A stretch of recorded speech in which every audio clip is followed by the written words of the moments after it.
Hey, this is Dayspring with Power of X-Men. This is Sailor Tortilla. This is Miracle from Magical Melody. This is Brooke with the Sailor Moon Fan Network, and you're tuned in to Double Moonlight Justice With Z and Grayson. Jam is truly outrageous. Jam is outrageous. Truly, truly, truly outrageous. Not the gym theme song. Okay, Gucci. We can talk about all these for like a good hour, 2 hours, maybe 3, depending on stuff. But right, I was like, it should be a pretty good time frame. I was like, I don't know what topic we're going to pick to talk about. That may be. That might take a moment, but. But I don't know. Why are you sore? Were you working out the guns? I'm old. That's how I feel. You know, that's how old. But you've been doing okay? I know we're going to ask that in like 5 minutes, but you've been doing okay. Yeah. It's been some drama for your mama, but it has been happening to me. So well, thank good. It's like, you know, people are going through it around me, and I'm like helping and supporting them how I can. And I'm sitting there like, thank God this is not happening. I could just go in my own little corner, in my own little chair, and mind my own business. My own little corner, not my own little chair. Like, you ain't got to worry about me. You ain't got to worry about me. I got you, girl, from right here. That is hilarious. Okay, we got you. A backup to the backup. Whoa, Jesus.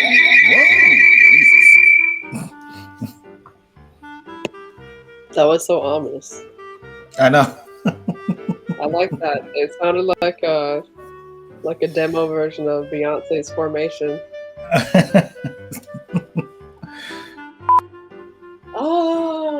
Oh my God! I didn't even think about. Why did you have to remind me? Oh, I totally forgot. Oh no. Okay, you ready? Yeah. Okay. Hopefully, I don't flub it up this time. Well, if you do, it's all part of the plan. Right. This is all God's plan. It's all God's plan. Your steps are ordered. In His word. Woo. I did that laugh. Oh, it's gonna be so funny. I can just feel it. It's just the beginning. All right. Okay, we're gonna start in 3, 2, 1. Hopefully we're recording. Are we recording? Yeah. See, look, live. I already messed it up. It's been live. Okay. That'd be messed up. We did all that and wasn't recording the whole time. That'd be hilarious. That'd be hilarious. And I would happily go on Instagram and be like, we did have a podcast episode, but it wasn't recorded, so we'll catch you on the flip side. Yeah, just imagine that you got something on your ears. A pleasing melody, if you will. Okay. All right. 3, 2, 1.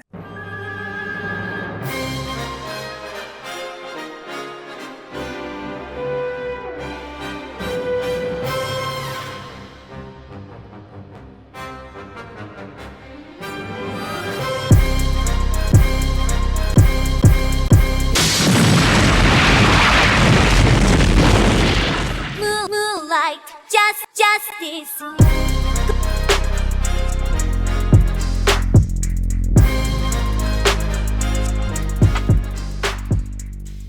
Hey Sailor Guardians, you are tuned in to Double Moonlight Justice.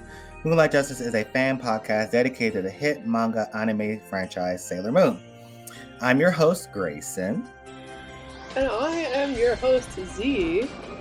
On Moonlight Justice, we adhere to the power of 3. The power of 3 are principles we abide by as your Sailor hosts. 1. Practice controversy with civility. We will respectfully discuss our thoughts and opinions without a feeling of judgment. We listen, but we don't judge. We rig. Things can always be discussed constructively and positively, and we will not engage in racism, xenophobia, phobias, or triggers. However, these topics might be addressed in correlation with topics that we discuss. So, with all that said, Happy New Year! My Sailor Guardians. Yes, it is officially 2025. And to start off the new year, Z and I want to talk about our personal goals, as well as goals, guests, and topics for the Moonlight Justice podcast as we continue with our season 2 session. So, in typical Moonlight Justice fashion, Z, how are you feeling? Oh my goodness. I feel good. I got like a little cold earlier this week. Yeah, so I have been... That's for playing in the snow. That's what that is. Nah, this is before the snow, which is oh no enough. Way! It's before the snow. But I'm doing all right. I might sound a little iffy, but like I feel good. I feel great. Like I was able to go out in the snow yesterday and be my silly little self. So I'm rocking, I'm rolling, I'm rocking, I'm vibing, I'm chilling. How about you, G? How you feeling? To take a page out of your book, I'm doing my best. I'm doing my best. Hey, that's all you can do sometimes. Exactly, and that's basically what it is. It's like, I'm fine, everything's great. Some little things here and there, like happening around me, but not to me personally. Mm-hmm. So I'm okay. I'm good. Good. So I have been keeping up with you on TikTok and Instagram, but can you tell everybody what you've been up to lately? Oh my goodness, what have I been up to lately? Aside from my own personal internship endeavors, I have been in the process of really planning, and hopefully next week I'll start physically doing some work for my cos plans for this year. So I do 2 cosplays a year. I kind of like that number, so that way I have something to work on in the winter and spring. And then if I finish it early, because I probably won't finish it early, then I'll have something to work in like the summer and the fall, that kind of thing. So the first cosplay of this year is a 2.0 version of my PGSF Sailor Jupiter Fuku. Yeah. I know. I feel like every year is the year of Sailor Moon for me, but like taking it back 10 years ago, 2015 is at least the year that I can literally remember like getting into Sailor Moon, and this is something that I wish I wrote down in the plethora of journals that I have. But I just recalled like that was the year that I was really avid into PGSM. That's when I bought my first ever like Sailor Moon merchandise, and of course it was because it looked like something out of PGSM. And it's just kind of fun to do a revamp of a costume that comes from the series that I've known for a long time. So I'm really excited to get started on her. I'm hoping to not only make her Fuku, but her little weapon that she has in the show. You don't see it till like literally the last episode, but I'm trying to. Oh my god, it's gonna be so cool. Literally. And you have the Tombo. Oh my god, it's gonna be so amazing. Filming those are going to be very interesting, but I have plans. I have concepts of a plan, but I'm really, really excited to get started on her. She's my first cosplay this year. Oh, that's really cool. That is really cool. And you've been doing some really good cosplay. You did Videl from Dragon Ball. I did. Storm from X-Men. Like, you have been like, I'm like watching you. I'm like, where does she get all this stuff from? Videl has been in the banks for a hot minute. I was like, oh, let me just put her on again, just for giggles. Storm is full-blown closet cosplay. I wanted to revamp her. Good stuff. You might see her again. We'll see. So, what am I putting in the universe? I tagged you and I so want to see you guys do Alpha Fiero. That is so Z and A coded. Like, I was like, oh my gosh, this is so them. Joke's on you. Low key. I'm not gonna say that's been discussed, but I'm gonna leave it at that. Oh my goodness. That is amazing. And it's really good to hear about your internship because we didn't really get to talk about that the last podcast. I think you got it in between, right? Oh my gosh. Yeah. Oh my gosh. I could talk about that for like a hot little second. Yes, please share your internship. So I actually extended the contract. I've been interning. What? Yeah. They offered me an extension. I won't go into it a little bit more because I guess that kind of goes into the next question as to what like the personal goals are. But like I did extend for like another 3 months, and it's been really fun. I've been getting a lot of experience, and I've been doing a lot of work. And recently, I've been adding more to my portfolio, and I'm really happy with all the work I've been putting in there. Like it looks very professional. It's just nice. It's been really nice. I've been loving who I'm working with and like the mission that we're working towards. It's been really great. Okay, that's good. I am very happy and proud of you. Thank you. So we'll definitely I will definitely ask some more questions as we move along.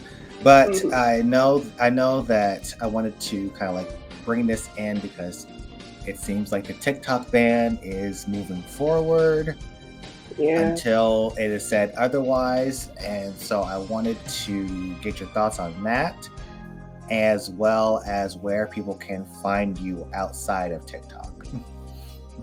Oh, wow. Okay. I think it's wild that, like a ban's actually, well, I don't want to say actually happening because we don't know. I've been saying TikTok might be burnt toast soon. I don't know if it will be, but it might be. Because like over the past February would make it 6 years I've been on that app. Ever since like 2020, they said, oh, we're going to ban it. Oh, we're going to do this. And it's like, okay, sure. 2020 was scary, but like after that, the numerous times that they've kind of threatened to do it, it's like, okay, sure, whatever.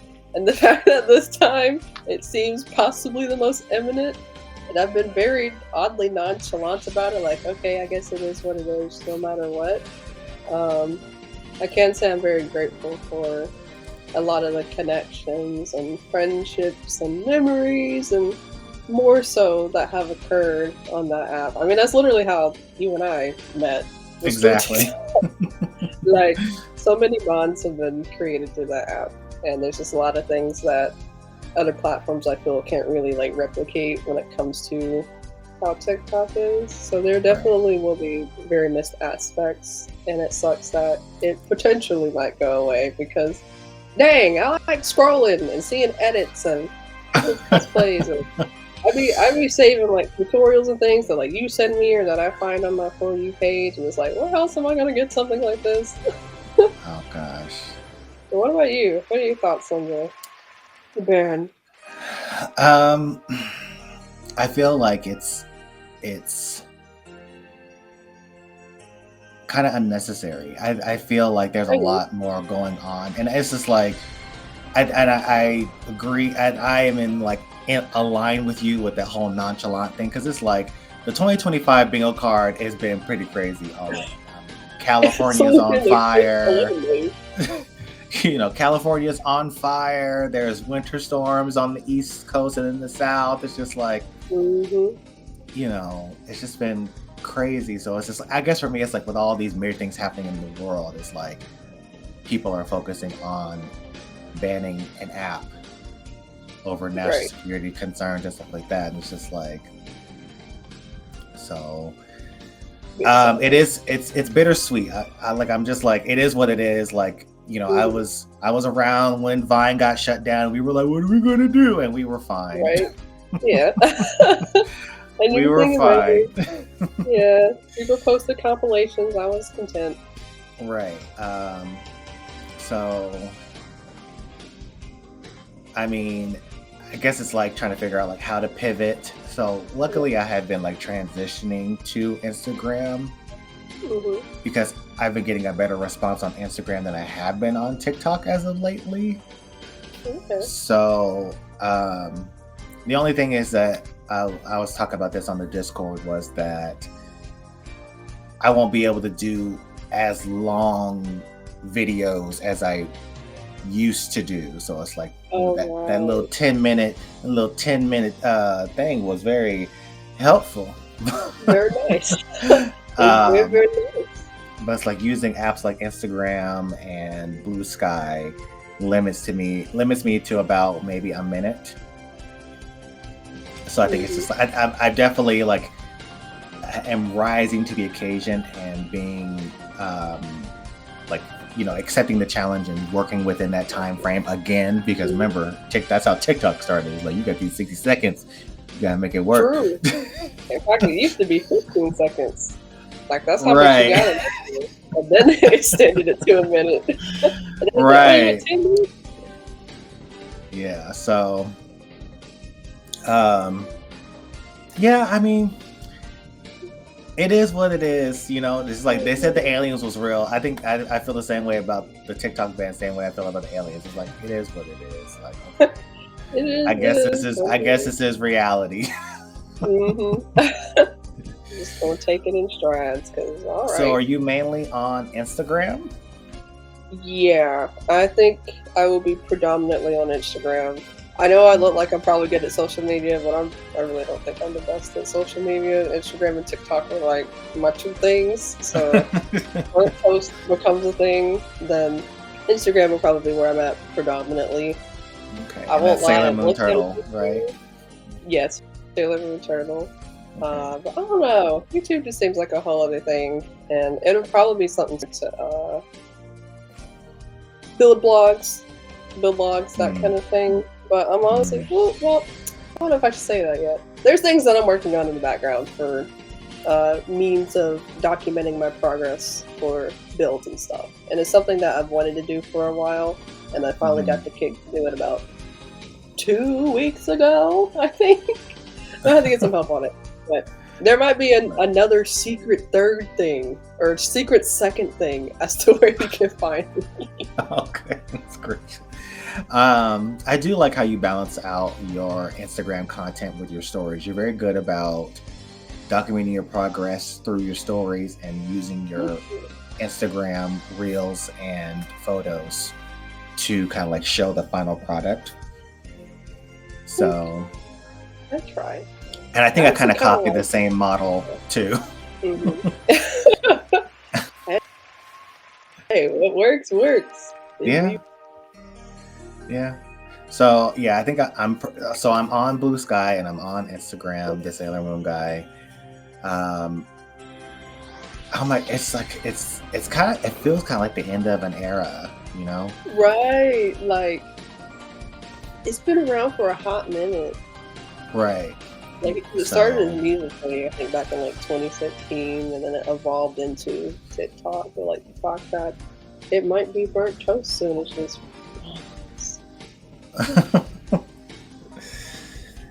So I know you talked about your internship, and I would love for you to tell us like what you're doing and what are some of your personal goals for 2025. Okay. So I guess one of my main goals, which kind of ties into like me talking about my internship, is I want to actually progress further into my choice of field, I guess, for lack of a better phrase, because my internship involves me working with, we're working on being a nonprofit. We're getting that 501(c)(3). I probably said that wrong. But basically, I do a lot of design work. I design posts, like social media posts, and just kind of design graphics for the social media and just general branding for this organization. And a lot of my work has involved doing stuff in Photoshop, but also in Canva. I might get to do some video editing here soon. So I'm getting to like touch and branch out into various elements that like my degree covers, because I got a degree in graphic design. Right. But it's been really fun making a lot of infographics and posts and things that involve resources for mothers and birth givers. That's kind of like our mission and our focus, is providing or being a bridge to resources and more towards mothers and birth givers. So I really like the mission behind this organization. and a lot of the work that I've been able to do thus far has been really, really good. And I'm hoping that it will elevate me to a position where I get monies, because monies is very, very nice. And whether that be with like a full-time job somewhere or a part-time job, that's just one of my goals, to just get financially situated somehow, and it somehow involve like my field of work. But I think that's probably one of the biggest personal goals for me, aside from continuing to have serenity in my life, and I want prosperity in my life, and of course I want joy. I think all three of those together can make a really beautiful balance. Right. In terms of my sewing, because I have sewing goals too. Kind of similar to last year, I want my work to be clean and efficient, and that's something I've been trying to hammer on, just making sure all my finishes are clean and being intentional. I know I'm always intentional with what I do, but just kind of being intentional and processing and understanding the whys that I do something, rather than just doing it because like a website says do it, you know. Right. And getting more comfortable with the skills that I already have, because I might get to a point where maybe I want to make things and I potentially want to sell them. I don't know. That could be the mysterious 20th thing. We'll see what this year holds. We'll see what this year holds. But like, there's things involving my sewing that I want to get more proficient at. And some of it I already am. It's just a matter of my mind, which is where those three words kind of come back in. Just having self-worth. That could be a fourth word. Just having more self-worth on myself, to be confident to do what I gotta do. That was so long and such a... that was long, but that's kind of my good. goals. In general... Thank you. Just in general, want to get a job somewhere, or rather a career. Right. Want to be able to be financially stable. And then just keep being me as best as I can, because the world is the world, and I want to keep being all I can be, being happy to some degree, all that good stuff, and just keep striding, smiling, and moving forward. Moving forward, and mantras. There we go. I also have two mantras, and then I'm gonna let you take it over. My mantras have been moving forward, like keep moving forward, mainly moving forward, and things get better. Yes. I have said that second one a lot last year, and I feel like that's what it's going to be this year. Like, things get better.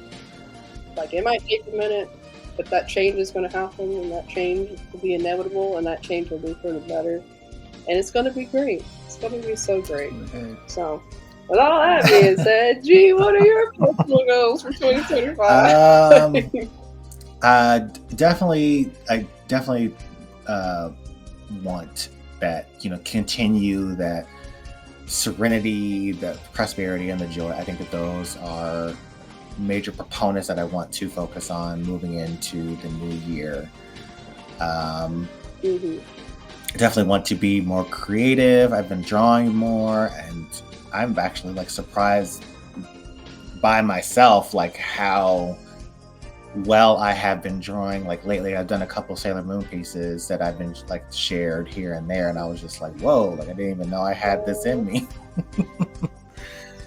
And you do, and they look good, y'all. They look so good. They look good. Thanks. So yeah, definitely want to be more creative. I want to do more Sailor Moon drawings. I want to do more original characters, and I want to write more stories. And I just want to definitely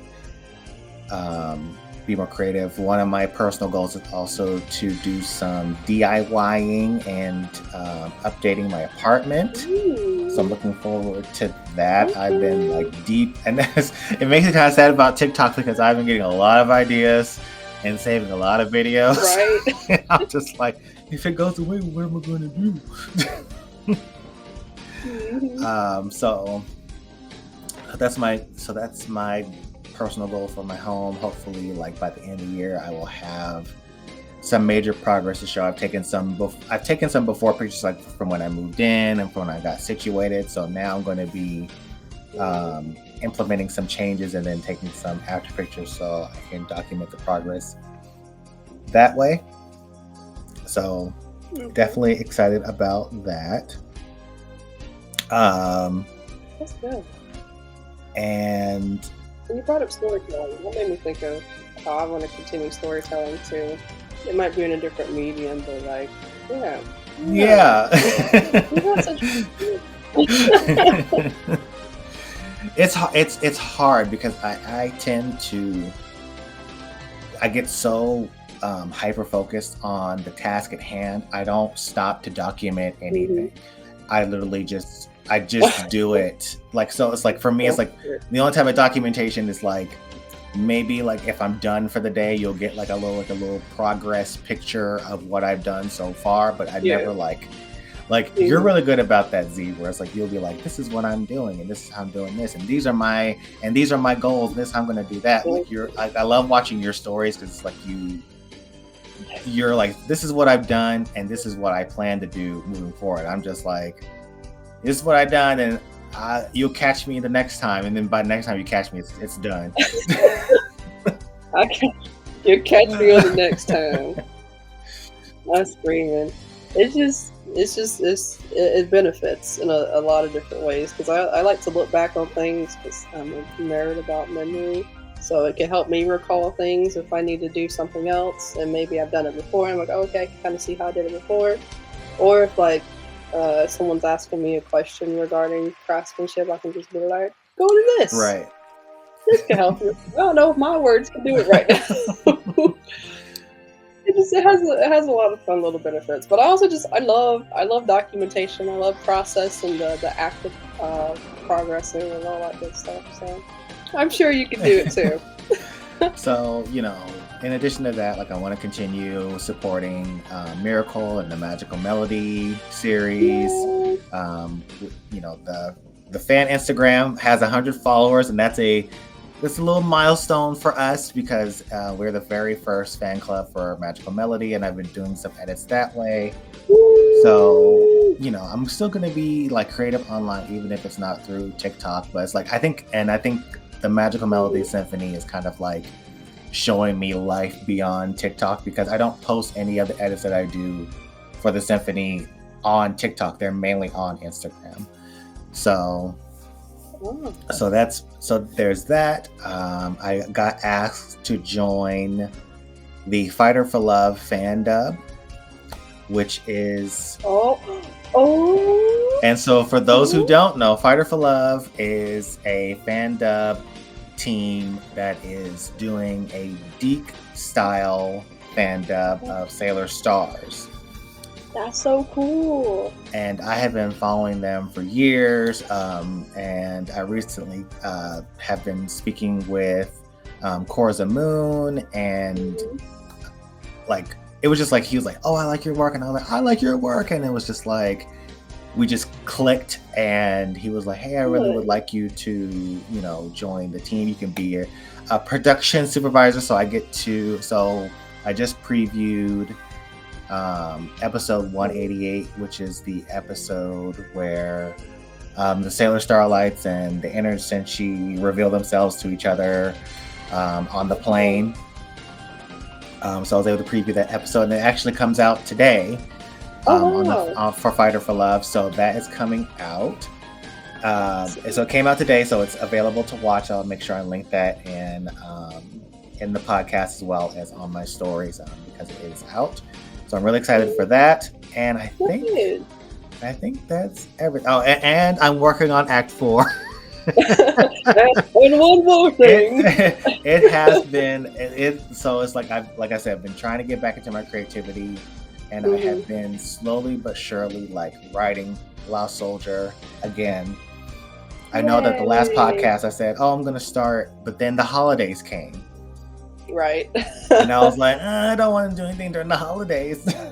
It was like Thanksgiving, Christmas, and New Year's. And I was like, yeah, it's just not the right time. But I have been, I moved, I got a gaming desk.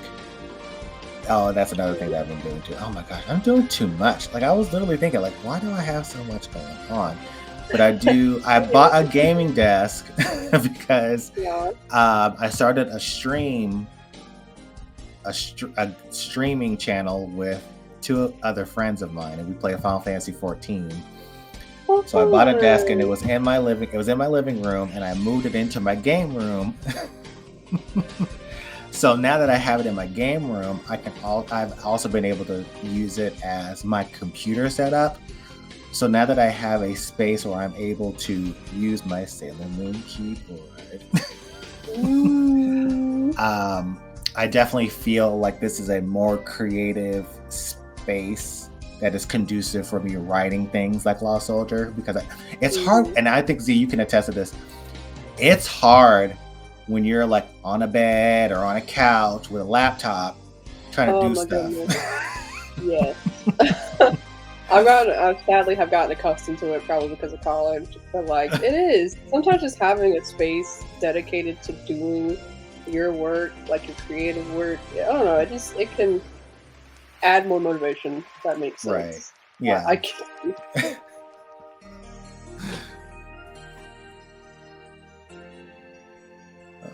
Hello, Z? Oh yes. Oh, I thought I I lost said I you there. did.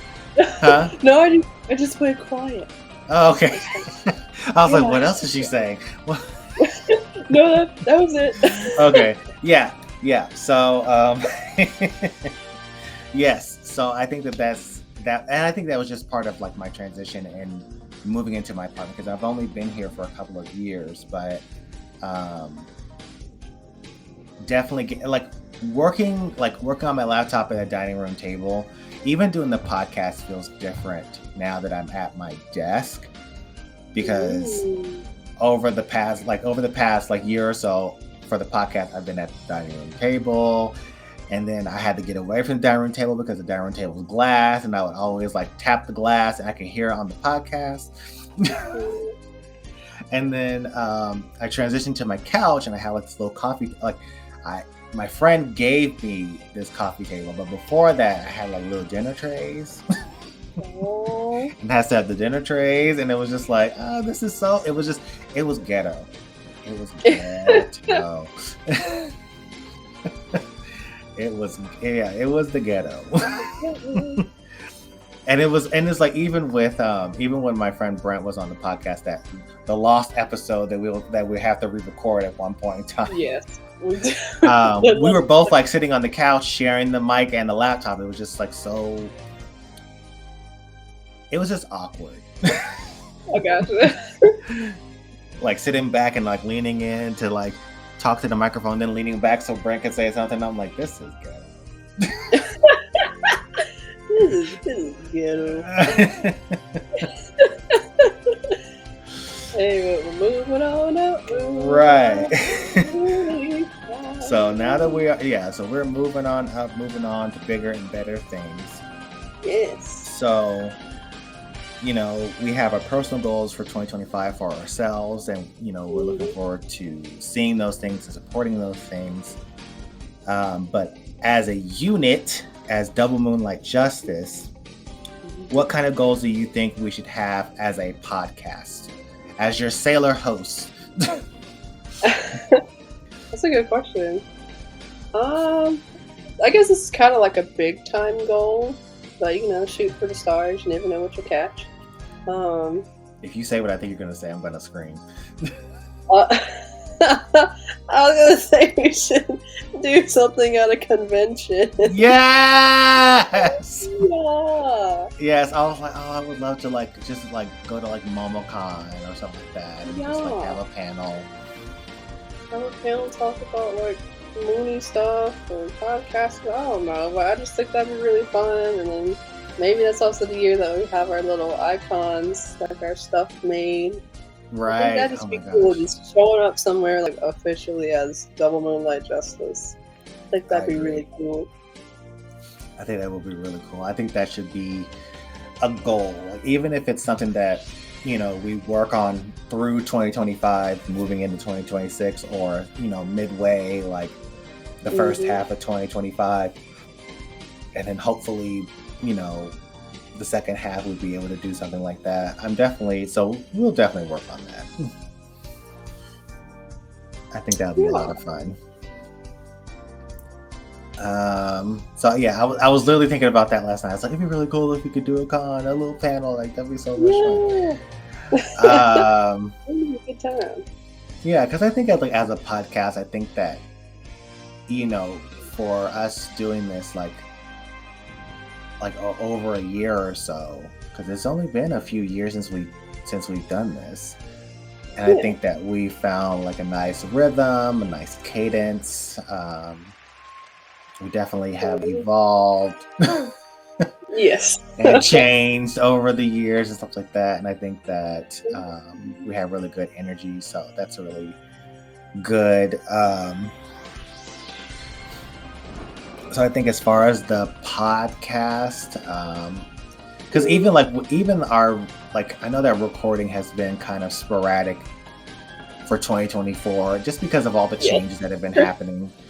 That's why I was like, well, we'll continue season 2 because I think we started like July or August of last year.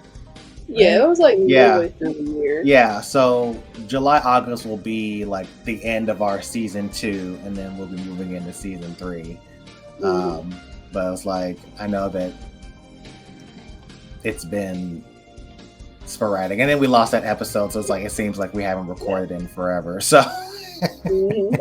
Well, we have so a little bit more consistency, but not from a lack of trying. Like, we definitely do our best to be consistent.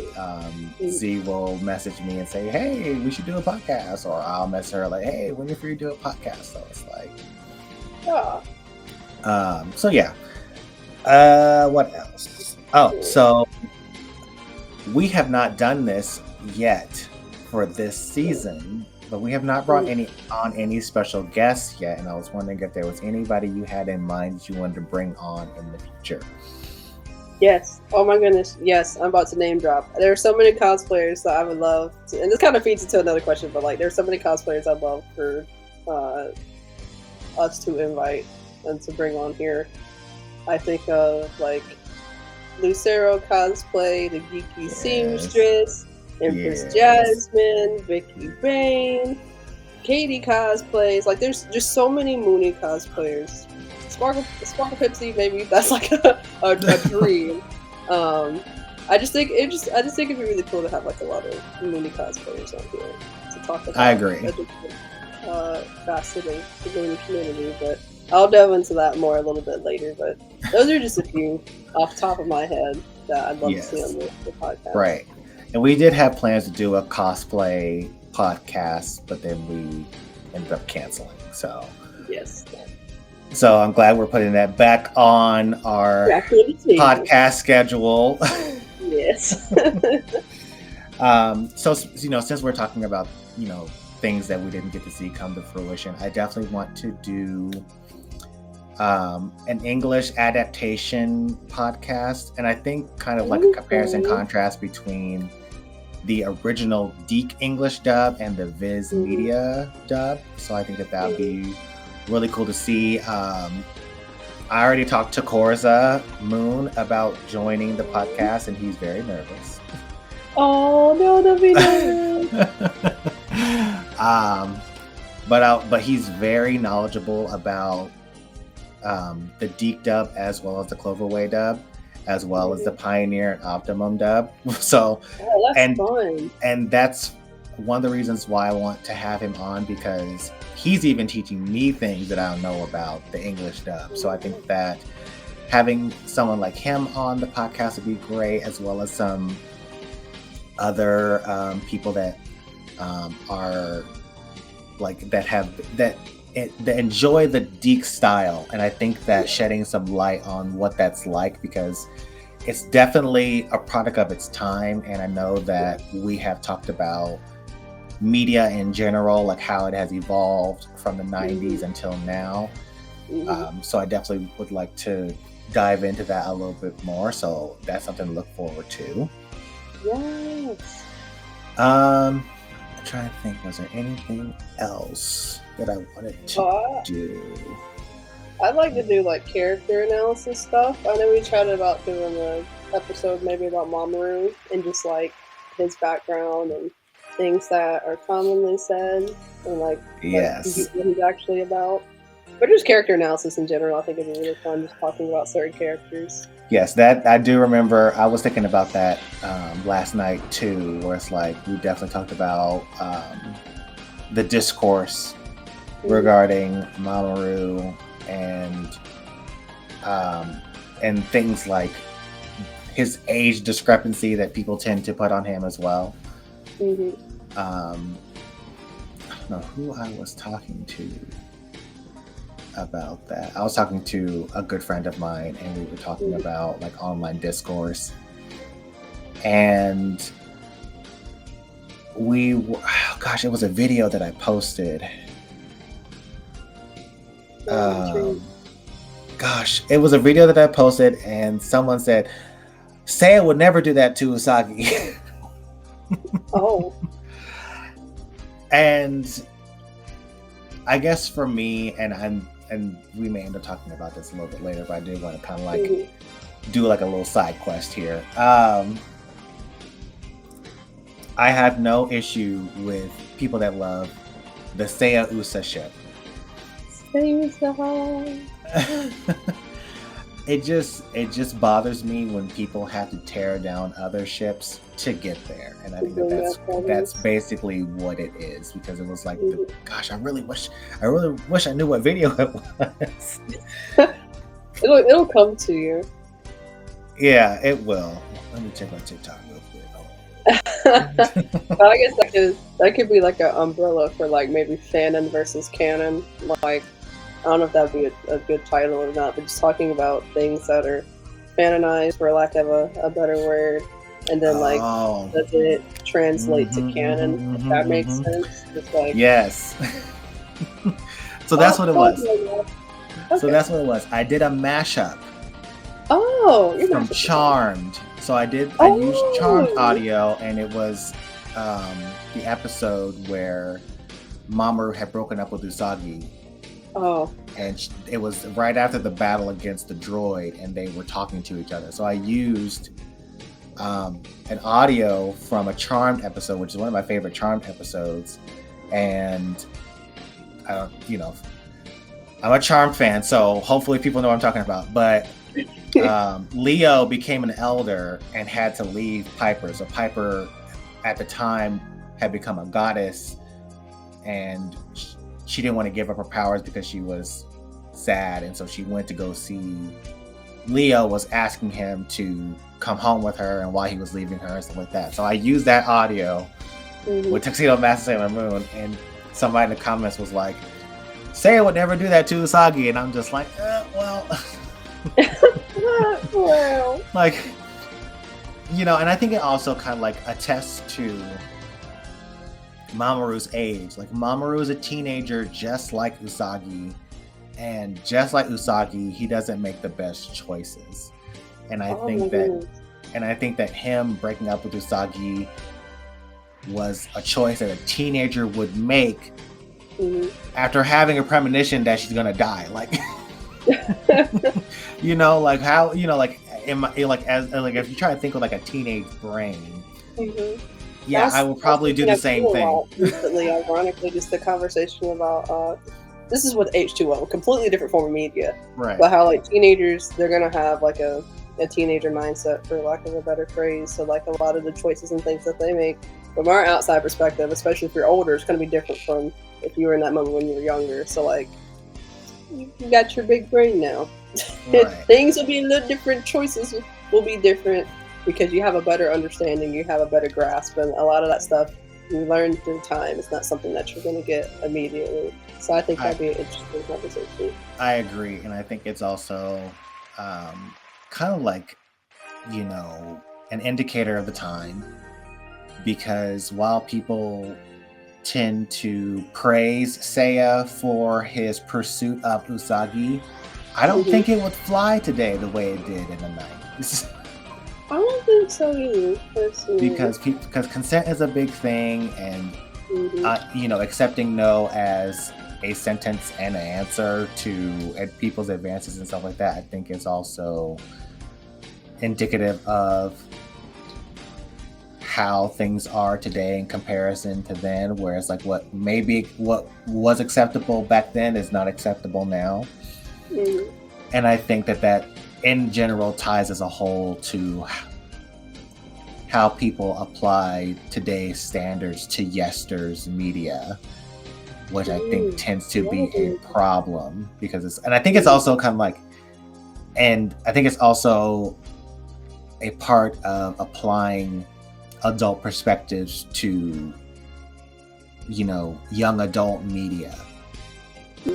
When you refuse to suspend your disbelief, it's like, and we see it in memes all the time, like the villain sitting there waiting for Sailor Moon to transform. Like, kids did not care about that.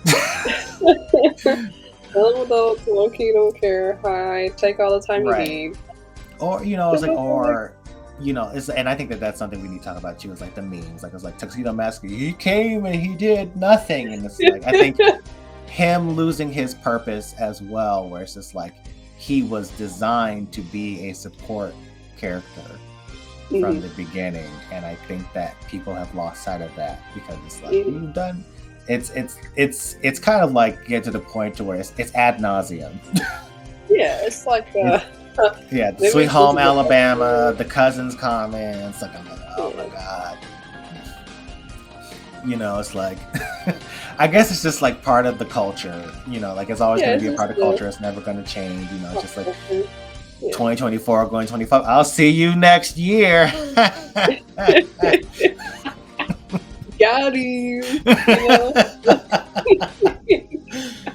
Yeah, so I think that we'll definitely sit down and formalize the things we want to discuss for the podcast, but I think it was really good of us to discuss it right now. Yeah. It'll be a good fun time. A lot of fun analyses, and probably pulling from sources here and there. Maybe even like cross-referencing. All that good stuff. That's like low-key my bread and butter. I love doing analysis type stuff. Like, that was part of my degree. Yes. I love minor in popular culture, so like that kind of stuff I get really excited about, because viewing things through differing lenses is always fascinating, and I think especially when it comes to media, it's good to view things in differing lenses, like to basically be critical, for a lack of a better word, and just kind of understand what you're watching and processing it, even if it's not something that you're doing actively, I agree. And he's going to get off of her nerdy pedestal of analyzing media. It's all that to say that this is going to be fun. It's going to be good. Yeah. Yeah, I'm definitely looking forward to it, because I love it when you dive into the technical aspects of different forms of media, not just character art analysis, just like the techniques and stuff like that. As far as guests, I think it would be cool to have the Eternal Mooncast join us. Yes! Oh my god! Because you have been a guest of theirs, and I have been a guest of theirs. I think it would be great to have both of them join us. And I think so. I think that'll be fun. Gosh, there's so many. There's so many listeners that we just want you to join. Right. Come on down. It'll be great. I feel like we're gonna have a lot of fun stuff. Yeah, we'll probably open it up and see like who else wants to like who would like to join. Like, we may not be able to think of who it is right now, but we may just open it up on like Instagram and see who wants to join us. And the topics alone, you could tell we're ready to talk about it, because we've already like dove into it just a little bit. Yeah. you got a spoonful. Just a spoonful. Just a taste.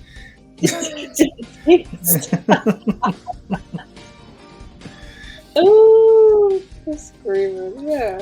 It'll be great. This is just like a precursor to the fun conversations and things that will be had. The Mew songs that you'll hear, because there will be Mew discussions. I would love a Mew discussion about something. I don't know, but it'll be great. It'll be great. Yes. Because we haven't had like we did do the Nogi Mew review. Yeah, we did do a review. But we have not done a deep dive into musicals like that. We've done like an overarching thing, but We didn't get deep into it. No, Oh, we you talked do it by about hand. fan cast, and we've talked about what we would do for anime revival, or oh my gosh, it's like so much to do. But it's like I think that just kind of like what we talked about before, where it's like we don't know what's going to happen officially with the Sailor Moon franchise. But what I said Right. before was like we're looking forward to seeing what the fandom is coming out with, and it's like, Right. you know, the Fighter for Love fan dub is an example of that, where it's just like, you know, this is a good thing for Deke fans who can go back and watch, you know, their Deke seasons, Cloverway, and then be able to finally, after decades, be able to watch a version of Sailor Stars in the Deke style that they have grown up watching. Because Mhm. while most like purists are like, you know, treat the Deke dub with disdain, it has a special place in a lot of people's hearts. Yeah. And the English theme song is still sung to this day. Oh my goodness. Yeah, I literally did a panel at AWA, and it was a whole story. But basically, that song was sung as like a sing-along, and everybody acapella-ing the Sailor Moon English theme song is one of those core memories for me now, because like that just shows it shows a lot. It shows a lot. I'll leave it at that. But like it's Right. a magical moment, a Yes. very lasting magical moment, you know.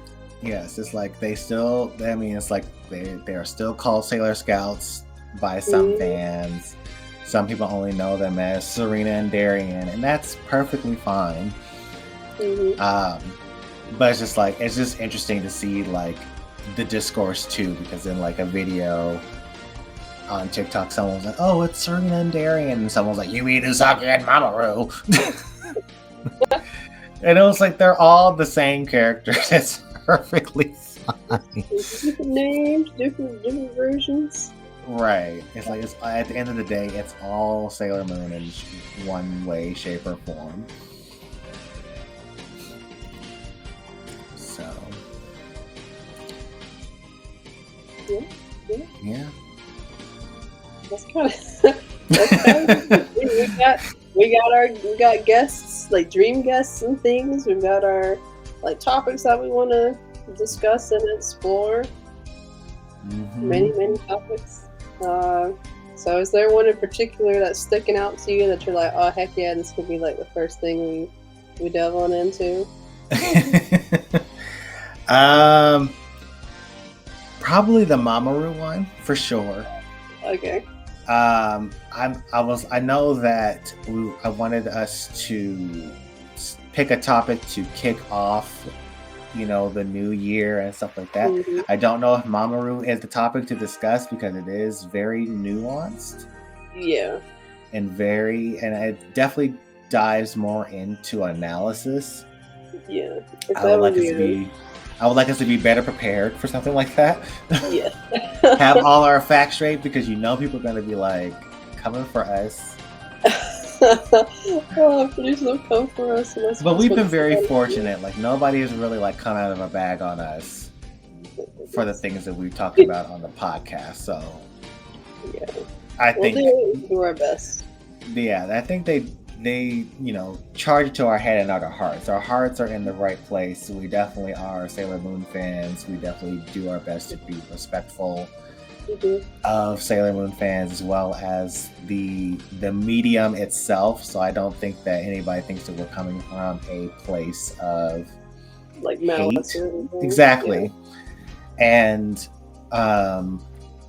everything that we talk about is definitely to show appreciation 100%. Yeah. of the fandom and the medium itself. So it's never we're not here to bash Sailor Moon ever, and unfortunately that is something that kind of like takes place in a lot of fandoms Yeah. and in some of the social media spaces, where it's just like it feels like some content creators, not some of the people that we are associated with, but it's like people that are coming into this space. And I think this is, and Z, you could probably you know, attest to this in some capacity because I feel like rage baiting and Oh my gosh. yeah, rage baiting and like purposefully like, you know, misrepresenting things for engagement. Yeah. Exactly. Is kind of like what's taking place in social media, especially on TikTok. And it makes me question a lot of things where it's just like, are you like, one, like, why would you come into this space unprepared without the facts or even take the time to, you know, to at least like get an understanding to it. Exactly. And I think that and it's easy to get caught up in because even I had to stop myself from responding to the negativity and focusing on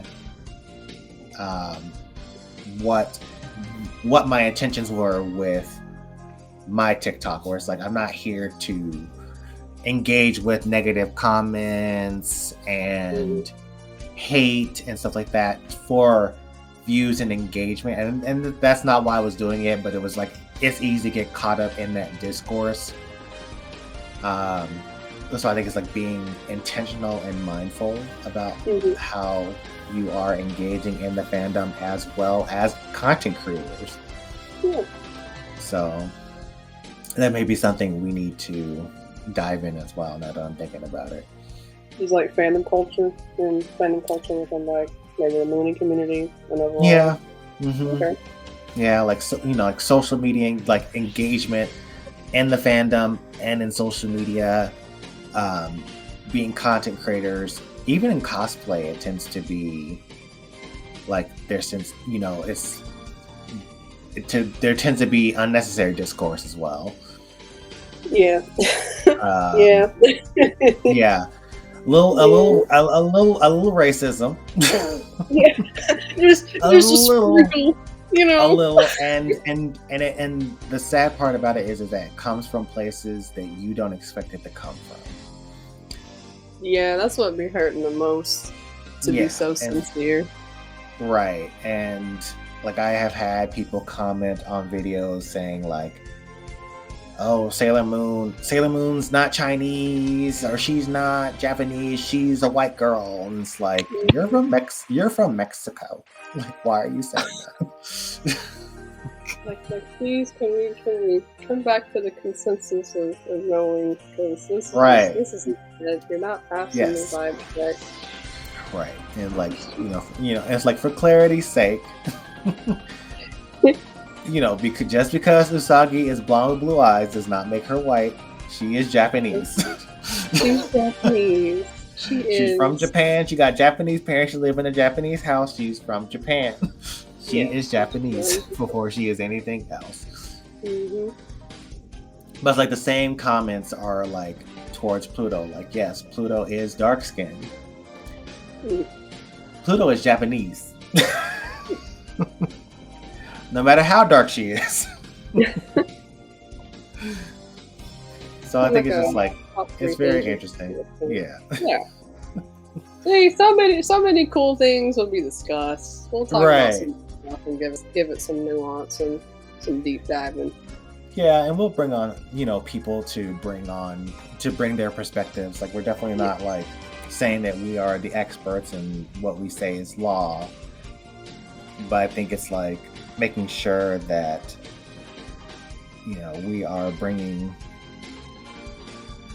people that got the perspective, that got the experience, and just have the nuance to articulate the conversation.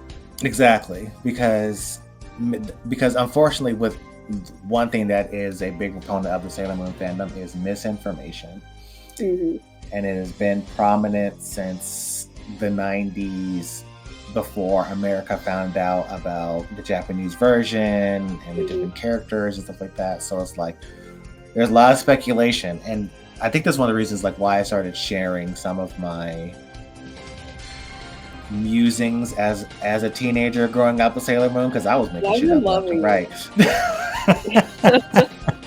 I was making stuff up left and right because it was just trying trying to make sense of it in my own little head because the internet did not give me any answers. It just gave me more questions. But yeah, it's been a lot of fun. I think that'll be a good topic for us to discuss as well. Where it's like, growing up with the misconceptions and stuff like that, especially like with you starting with PGSMZ.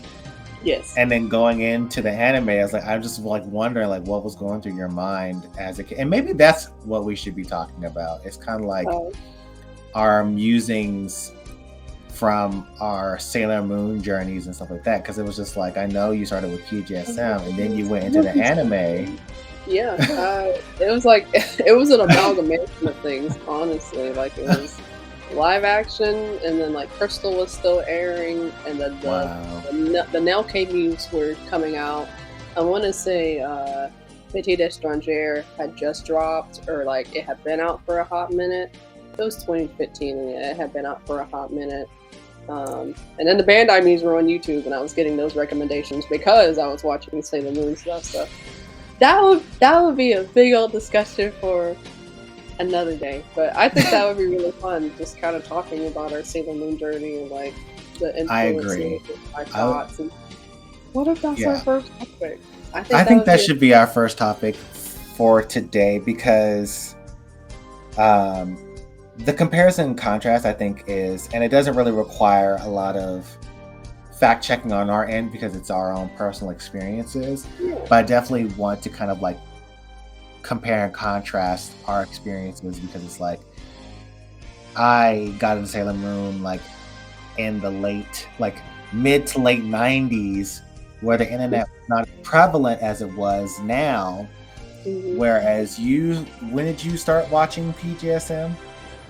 I gotta say 2015. I want to say it's 2014, but I'll say 2015. I know that's a definitive year marker. So 2015, where the internet was more prominent, information was more accessible, and information was a little more factual.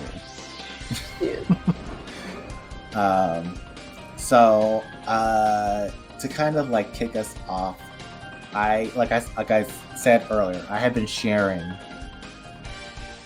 some of the things that I have found. So since I moved to my game room, I've been like digging stuff up. So right next to my computer, I have the little Tupperware box, and I have some cases with playing cards in them. And one of the cases has a deck that I bought when I was in middle school. So it's a replacement deck for the one that I bought in middle school. So I bought this, 20 years ago? Gosh, oh my God. Oh, that hurt. You're like, oh. So yes, I was 13, 14 at the time. Mm-hmm. So we'll say 14 to be generous. So yeah, it's over 26 years ago. Oh, my heart.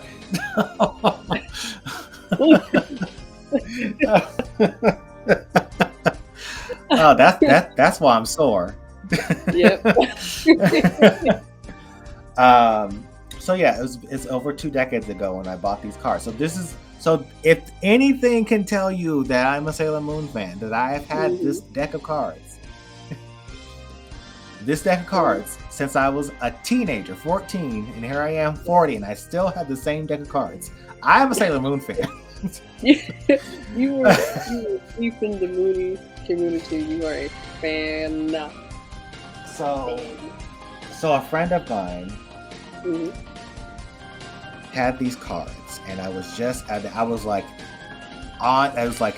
in middle school. Toonami was on. They were tuning the lost episodes of Sailor Moon. Oh my gosh! Yes. Paste the picture for us. Yes, and so I was like so into it. My brothers were watching Dragon Ball after my Sailor Moon was done, and the age-old who is better, Goku or Sailor Moon, was a constant fight between me and my brothers. And I knew nothing about Sailor Moon. like that. I only knew what I learned from what I could catch on TV at the time. There was no YouTube. There was no video clips to download. It was GIFs. And my friend, like that's how I also got into drawing. Ooh. So in addition to these playing cards, I also have the I can't remember who made these. Oh, it was the Dart trading card series from the Sailor Moon Geeked Up. So I bought that with my little lunch money. Got in trouble. I remember I saw this deck. So I saw the trading cards in a comic book store for $17. My dad gave me $20 for the week for lunch. That's going to show you how the economy has changed since then, because $20 can't get you nothing for no week. But yeah, my dad gave me lunch money for the week, and I stopped in the comic book store after school because that's what I did. I loved the window shop because I didn't have no money. I was broke. And my dad gave me the money, and I was in the comic book store, and I saw the Sailor Moon trading cards, and I bought them. And my dad took them from me because he was mad at me for spending my lunch money on trading cards. And I still have those cards too. Hey. Over 20 years later. But like I said all that to say this. I got into drawing because of Sailor Moon. And one of the first things that I drew attracted my friend's attention, and he showed me these cards and he sold them to me. So again, I spent my lunch money buying Sailor Moon cards. So your boy was going hungry. Had to wait till he get home to make a peanut butter and jelly sandwich because he spent his lunch money buying Sailor Moon cards. That's because I'm dedicated to the cause. Dedicated to the cause. The Mooney cause. Right. So he gave me these cards, and the first thing that struck me about these cards was the back. The back of the cards had Super Sailor Moon and Super Sailor Chibi Moon and Pegasus. And when I tell you my mind was blown, Z. Oh. Because I had never seen Super Sailor Moon, Super Sailor Chibi Moon, or Pegasus ever. Oh wow. So remember only the second season of Deke was out at the time. So I knew of Rini, I knew of Moon Crystal Power, but I knew nothing about the super forms of Sailor Moon. Wow. So I was shocked to see them in different costumes and everything like that. So I was like, whoa. And it's funny because I'm looking at the cards right now. So I have the nine of clubs in my hands right now. Yes. This is the first card that I remember looking at. It's so crazy I picked it just now. But this is the first card that I ever saw of that deck.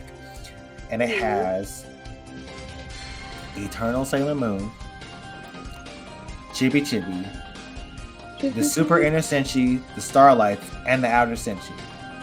And remember, I've only seen season 2 of Deke.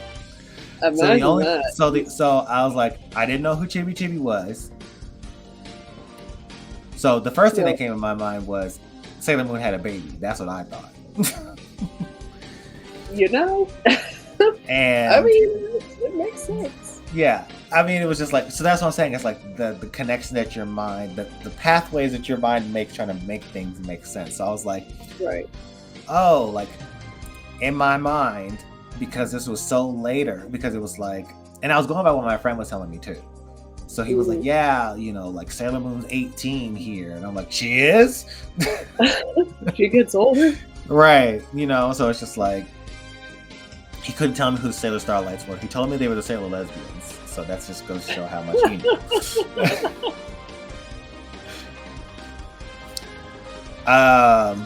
And I think he was confusing them with Sailor Uranus and Neptune. So... So yeah, it was just like so wild seeing Eternal Sailor Moon's costume for the first time, and then realizing that the Inner Senshi were wearing their super forms, like the heart brooches, the translucent sleeves, the stars on their chokers and stuff like that. So I was like, my mind was blown just by this one image. So you can imagine me, little 14-year-old me, going through these cards, trying to figure it all out. Right. Seeing all these different forms and brooches and weapons. I'm like, what is going on? Who are these what people? Happened to the original plot of the movie? What happened? Right. And there was another image. I'm trying to see if I can find it right now. I posted this on my Instagram. I think it was either yesterday or the day before yesterday. And it has an image of Usagi and Chibiusa. It's from Sailor Stars, and it has Seiya, Yaten, and Taiki. It has Haruka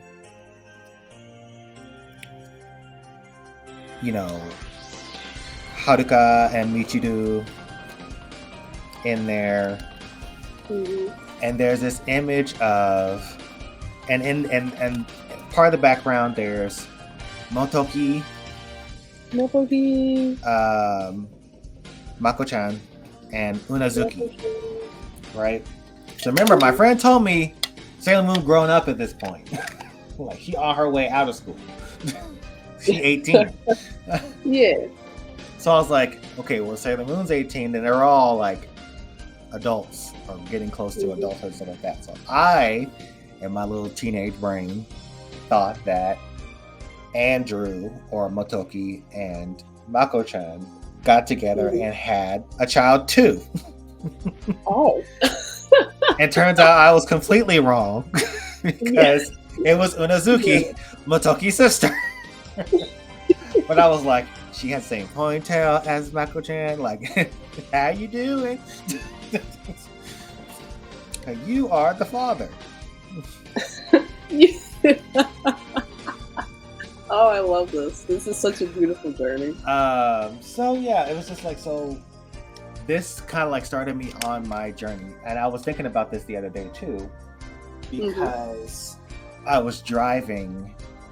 I was with a dear friend of mine, and we were going to a co-worker's retirement party, and we were driving up a street called Charleston. Yes. And we're driving to Charleston. I'm reminiscing back to when I was 14, and I remember this specifically because I was by myself and I was walking up Charleston as a teenager, and I went to this building called the Red Rock Theater. The Red Rock Theater no longer exists. They tore it down. So I walked into this store, and I think I may have had $20 in my pocket or something like that. $10, $20, whatever. Yeah. And I'm trying to find the binder right now. Here it is. I was just in there browsing around because I love comic books, I love X-Men, and I was getting into Sailor Moon.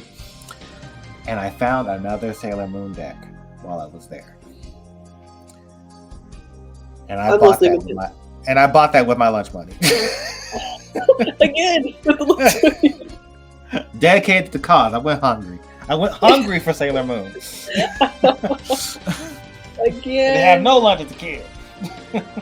Again. Yes, I did it again. So I'm trying to get the binder right now. Hold on real quick. You're good. Okay.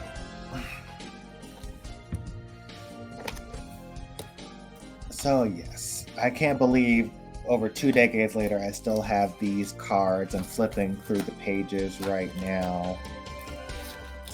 And it's like, for me, it was like even Dart didn't have an idea of what they were doing, because they had Sailor Uranus in this deck, and she didn't appear until these cards. When did these cards come out? These cards came out. I'm sure there's a date on here somewhere. 1997. Sailor Uranus didn't come on Cloverway on Toonami until 2001. Right, 2001. Yep, and they also have an image of when the Inner Senshi get their superpowers for the first time from Pegasus. Mhm. It's in this deck as well, and again, the 1997, it didn't show up on Cloverway until like 2001, 2002. And it's like so crazy. That's how far we've come merch wise, because the only thing I could get as a kid with $20 was playing cards. Playing cards and trading cards. Hot Topic. There was no box lunch. There was Hot Topic, and Hot Topic was not what it is today. It was for all the goth and emo people. And I went in there. I went in there, and the only thing I got out of there was these Sailor Moon playing cards, because that's the only Sailor Moon merch that was out there like that. Wow. Other than the toys, and even the toys were hard to find. Oh, I can imagine. Yeah, it was ridiculous. Trying to find. Oh, here it is. So yeah, I got this other. No, this deck is missing some cards. It's missing a few. Yeah, I mean, over 2 decades, I'm not surprised. So, but yeah, it was like this deck. I was like, it was the first time seeing like Sailor Moon with her Cosmic Heart Compact. I had no idea what it was called. I couldn't. Oh. You asked. I did not know it was called the Cosmic Heart Compact. And the way the art was drawn, so it's like depending on what you're looking at, even in the anime, the brooch always looks different. So up close, we know that the Cosmic Heart Compact has the bands with the moon and the gems and stuff like that. But when it's far away, it looks like a red heart with a crescent moon in the middle, right? Yes. And in some of the art, it's just a solid gold heart. Right. And in some images, it's a solid gold heart with a moon in the center. So I'm sitting there thinking that this girl got 4, 5, 6 brooches in one season. Like, dang, how many heart? Right. How many heart compacts can this girl get? Like, she must be super powerful. And from what I could find online, like, so what I was able to find online, because there was no Deke equivalent to Sailor Moon S, there wasn't any English information. So for me, it was like when I saw Moon Cosmic Power make up for the first time. I talked about this with when we had Age and Brooke on, whereas like Moon Cosmic Power makeup sounded so ridiculous to me. Because in the Deke show, she said Cosmic Moon Power was her super move, her powerful move to defeat Queen Beryl. So it's like, for me, it was like, why would she use that for her transformation? Like, it just didn't make sense. I was making stuff up too. I was like, no, it was Moon Heart Power. That's what it was. That's I'm just gonna make this up. I love that you made up phrases too. Like, this don't make no sense. It's so crazy because it's like, when I thought about it, like, so for me, I was like, I was always big at, like, as a kid, I was always like making up profiles. So I would like get on my little computer, and I'd never put this on the internet or nothing. I just like typed it up for my own joy. Yeah. And so remember, Sailor Pluto did appear in Sailor Moon R, the second season. She does not do anything other than open the door for these people to use the time. There was no attacks, there was no transformations, nothing like that. So remember, I'm making stuff up. But it's so fun. It's so corny. But it's so fun, corny. Like, having to kind of rely on your imagination to exactly. But it was really put interesting. the puzzle pieces together. Yeah, it was really interesting because when I was making up Sailor Pluto's powers, I used wind as her power. So imagine my Well, surprise, like as I grew up and realizing that Chronos Typhoon was one of her powers, and so I was like, okay, like I was going in the right track. I was there. Yeah, it was just like just a wild time to be alive. I can imagine. And that's the crazy part. Like I didn't have anybody to talk to about this. It was just me. Me and my own and sitting up in my room.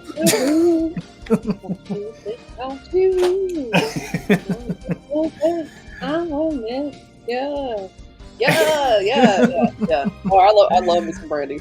Right, I know you do. That's why I did that. But I feel you though. But yeah, it was like I did kind of sort of. right. And I'll make this last point and I'll let you do some comparison and contrast on your end. But when I did get on the internet to look up, so like when I learned how to search for things, I didn't know and I think it's definitely different in comparison, but I didn't know like what was real and what wasn't. So I stumbled upon the Sailor Moon Observatory. This is how wild these sites were back in the day. So this person apparently knew more about Sailor Moon than I did. So it's kind of like using them as an official source, but they were also using that as an opportunity to make up their own Sailor Moon stuff. Oh, I love it. So Molly, who is the Naru character in this and Sailor Moon Observatory, had a little sister who became Sailor Earth. And they did a completely original character who was Sailor Sun. So I'm like telling people, yeah, there's Sailor Earth, and there's Molly's little sister, and there's Sailor Sun, and it's just like, what are you talking about? And it was just like for me, it was like for me, it's a core memory for me, but to other people, like that boy is making shit up. You just making stuff up, believing whatever he saw on the internet. So that's just like kind of like encapsulates my Sailor Moon experience. It wasn't until 2003 when I finally got a good understanding of what Sailor Moon was and everything that was encompasses that. So I'm wondering what it was like for you watching PGSM first. And then it's like for me, it's like, going by what you knew, and then the realization that like I need to go to the internet and look this stuff up because I'm not getting all the facts. Oh my goodness, where do I even begin? So yeah, PGSM. That's how I was introduced to Sailor Moon, and I actually watched the Henshins first because my friend's sibling told me that Sailor Moon would be something Gucci. So I go on YouTube because YouTube has everything. I guess that's the first contrast. YouTube has everything compared to Doji having to go through the burrows of the internet. Right. And I came across the Henshins, pretty decent quality. And back then, all of the episodes were on YouTube. To be fair, it wasn't good quality. It was like 240p, I think 360p at the highest. So there were a lot of details that got cut out pretty badly when it came to viewing stuff. But I didn't care. I was loving it very much. So I would say that Sailor Moon was a bit more accessible for me when it came to how I got into it. Even though it was a particular media that you can't, at that time, you couldn't find a whole lot everywhere. Let me add an aside to that to give people a little bit of context. So you were able, so your sister said to get into PGSM, and you were able to find it all on YouTube, right? Yes, my friend's sibling said it. So for me, we could only watch Sailor Moon on TV, and that was only the DIG version. Mm-hmm. When I found out about the Japanese version, it was impossible to watch because you had to download the videos, and back then it was dial-up. So you wouldn't download nothing on no dial-up. And when I tell you, it's like I literally had to, before I could watch, so I didn't watch Sailor Moon in its entirety until I was 18, and I had to buy all of the episodes like on these burn CDs from eBay. That's how difficult it was to watch the original 90s Sailor Moon anime. And then, as I said before in the podcast, when PGSM came out in 2003, the internet still wasn't the best. Yeah. And we had to download 5-minute chunks of the episode in these little zip formats. Like thank the universe for Eternal Ruth, who took the fans keep Sailor Moon going, because if it wasn't for people like Eternal Ruth, none of us could have watched PGSM in 2003 when it first aired, because they literally took the time to take a 25-minute episode and cut it into 5-minute pieces for us to watch. So, as you were, see. I think best for me, the episodes, I want to say, if I can put together, so it was 2 episodes in one video, but it was still like split up in a way. Not like that. Not that Right. It was still split up. Not as much as like anime episodes being split up into 4 or 5 different parts or more on YouTube, because that's a whole other thing. Right, because when they do it on TikTok, it triggers me.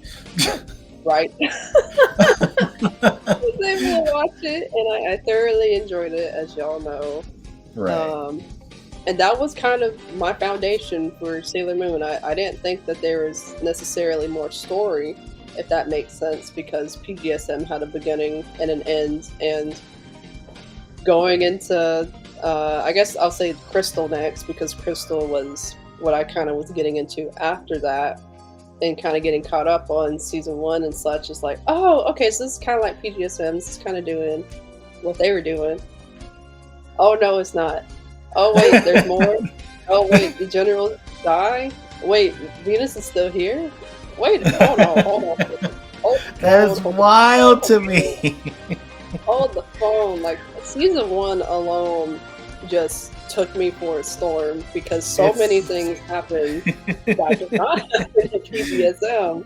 It's like, oh, maybe I don't got what I thought I got, because PGSM was my canon initially, right? So like seeing Crystal season 1, you could arguably say like 5 episodes in, it's like, oh. That's how I felt. Like, it's so funny that you say that, because what you said is the exact opposite of what I said when I watched PGSM for the first time. I was like, why are the generals still here? They're supposed to be dead. And I was like, oh my goodness, I was like, wait. PGSM. It's like so funny, because when Sailor Jupiter tried to sacrifice herself, yep. I thought it was like finally aligning with how the 90s anime was ending. I was like, okay, Jupiter's dead. We're getting close to the end. Yes. And then she survived, and I'm like, how? And then Sailor Venus died, and then when Sailor Venus died, like it was like mid-season. Yep. And I was like, wait, no, like she has to come back. She has to be there for the final battle.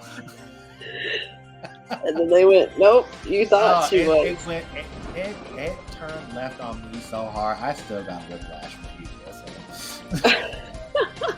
That's how the anime made me feel, because like it opened the door to so many more stories, and then having different having different interpretations is just, I guess, I don't want to say like my thing, but just seeing how it was done in the live action, and then how it happened in Crystal, and then having the Nelke musicals on top of that, because I was also getting into the musicals at that point in time, and just kind of noticing the differences and just seeing what kind of translates into live action. And a lot of it would go back to PGSM. It was a circle, or it felt like a circle, or just arrows, because like connections that I'd make to PGSM, I'd find it in the musicals. I might find it in Crystal. Stuff in Crystal I might find in the musicals, or I might find it in PGSM.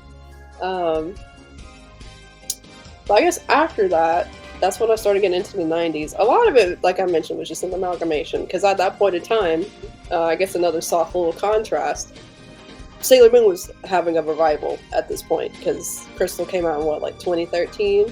So I kind of caught the cusp of Crystal making a reboot revival. And the musicals made a revival as well with La Reconquista and so forth. So I was at an age where new stuff was coming out, and I was able to access old stuff, but also new stuff at the same time. And that sounds like it'd be confusing. It honestly was, because a lot of it was different stuff. It was stuff that I liked, and I fixated on very horribly to this day. But it was different information and different ways of storytelling in different formats, and I guess trying to decide what was going to be my leading factor, because initially it was PGSM because I thought that was it, and then Crystal happens, and I'm told, and I read on not Wikimoon, because I wasn't on Wikimoon yet, but I guess on Wikipedia, that it's supposed to be a more faithful adaptation, and I think I saw it on Tumblr too, because I was on Tumblr at that point in time. Right. Crystal's supposed to be much more faithful, so I'm like, okay, maybe I should lean on Crystal's understanding, because this is supposed to be like the manga. I didn't have access to the manga yet. I don't think I got my first volume until maybe 2016, 2017. I can't really account the date. So I'm leaning on Crystal's understanding. And then you got the musicals, and then I learned about the old musicals, and I'm like, oh.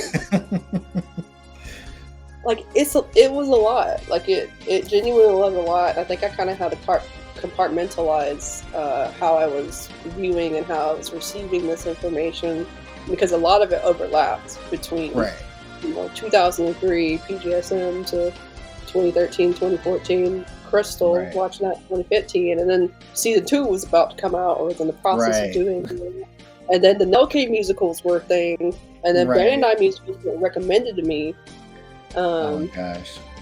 It was a lot. And then access. Access was something that you brought up, like how it was hard to get certain forms of, it was hard to get Sailor Moon in general back then.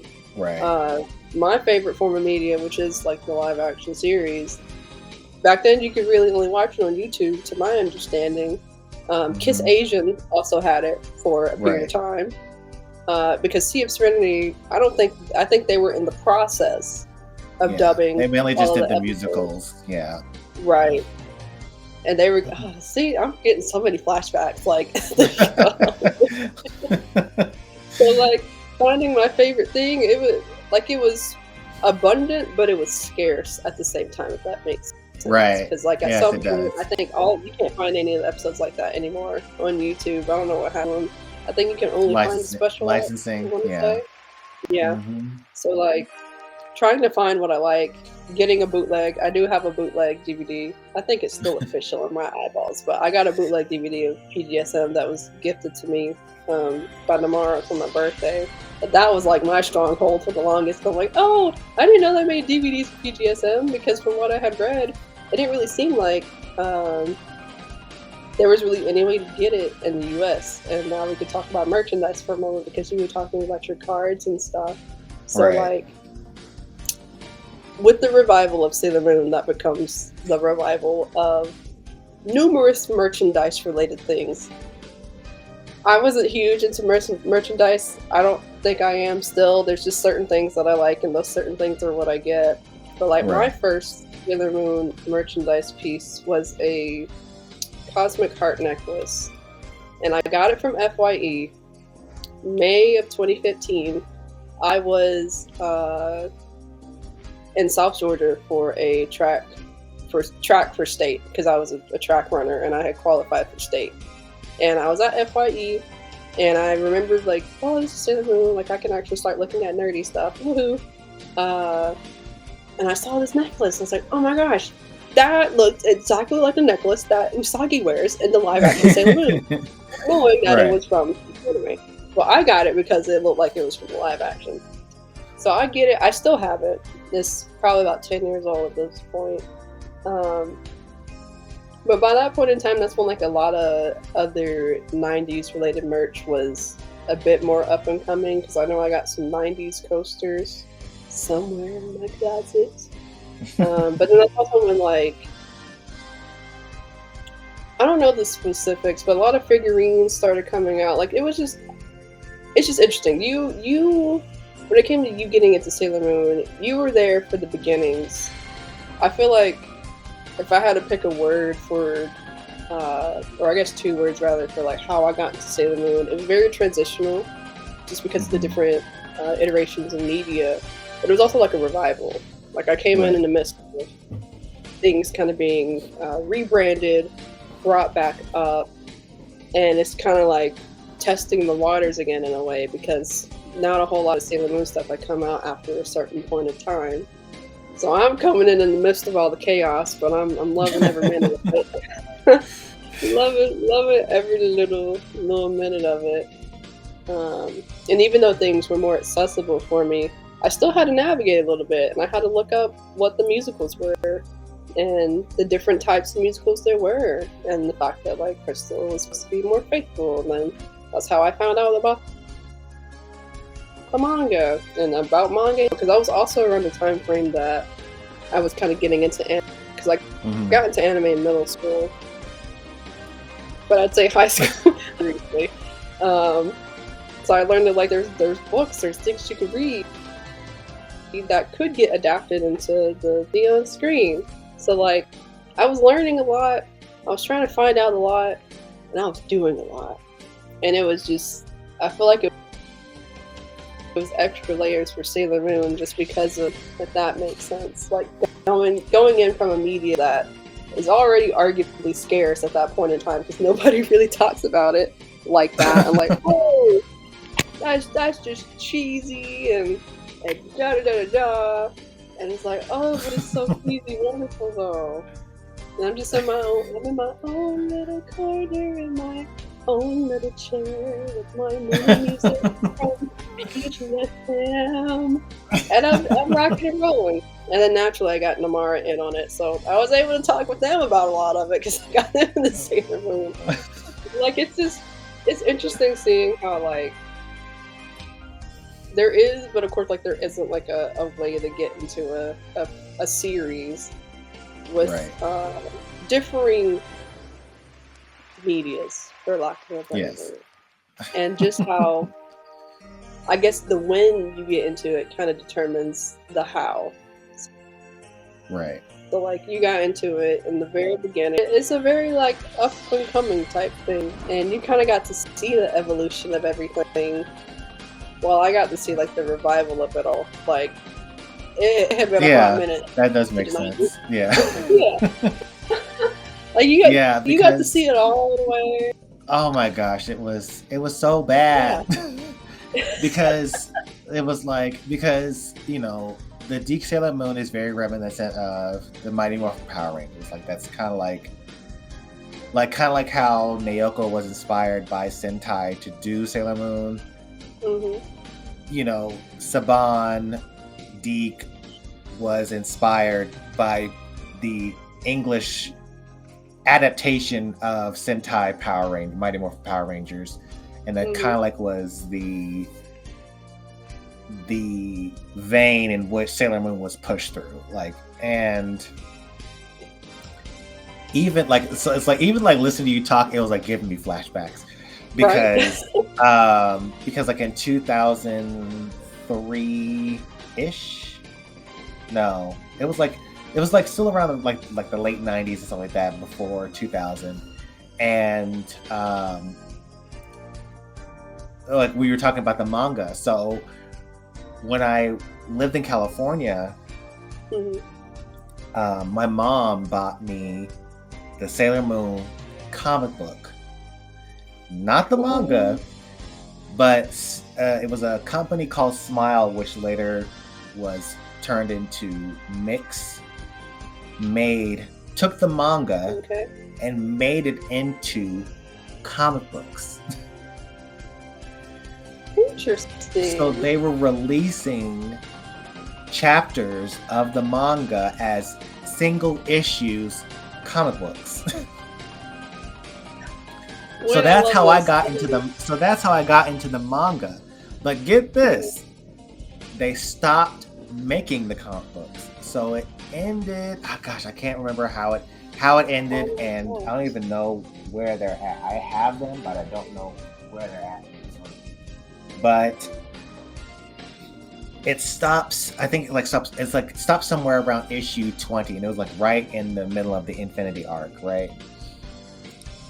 So it stops like around that time. I think that's sure. Don't hold me to it. So it stops. I couldn't find any other issues beyond that. So then I found the Tokyo Pop. The Tokyo Pop pocket manga was the first manga that I ever owned after the Sailor Moon comic books.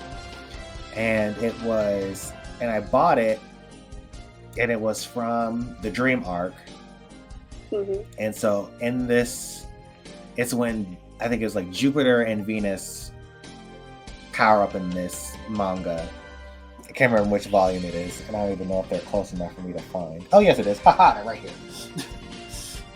The comic books are right here too. Haha. Hey. All right, hold on, real quick. Let me grab these. We go back in time, y'all. We're going back in time, then we're going forward in time, then we go back in time. So while I'm grabbing these, so yeah, I bought volume 2 of the Sailor Moon Supers Tokyo Pop manga, right? These were released in 2000. So these are 2000. So I bought this one, and it has Jupiter and Venus power up, and then the exam battles. So imagine how confused I was as a kid watching Deke and getting the comic books. So and I guess for me it's like in my processing, like I was taking the comic books and typing them up on the computer and changing them to Deke names, because even though the comic book / manga used the Deke names, but they called Serena Bunny in the comic book, which confused the hell out of me, because I was like, her name's not Bunny, it's Serena.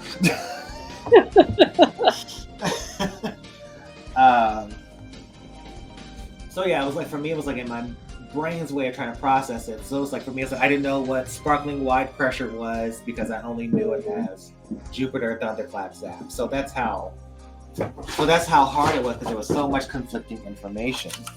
Right. About the comic books. So 3, 4, 5, 6. So I'm missing issues 1 and 2. So I was wrong. I'm glad I grabbed these books. So yeah, it stopped on issue 31. Issue 31. And the comic book stopped at issue 31 is right when Sailor Saturn does Death Reborn Revolution. And it stops there. That is a very fun place to stop at. And I was like, what happens next? Right. What happens after that? See, and that's how I felt watching Crystal, because just the idea that the story could continue was baffling to me. Like, there's more than 5 centuries. Wait a minute. Right. So I found this Tokyo Pop manga, and unfortunately, it was not a continuation of where I left off. It was like 3, 4, 5, 6, 7, 8, 9, 10 stories later. So I had to figure it out on my own.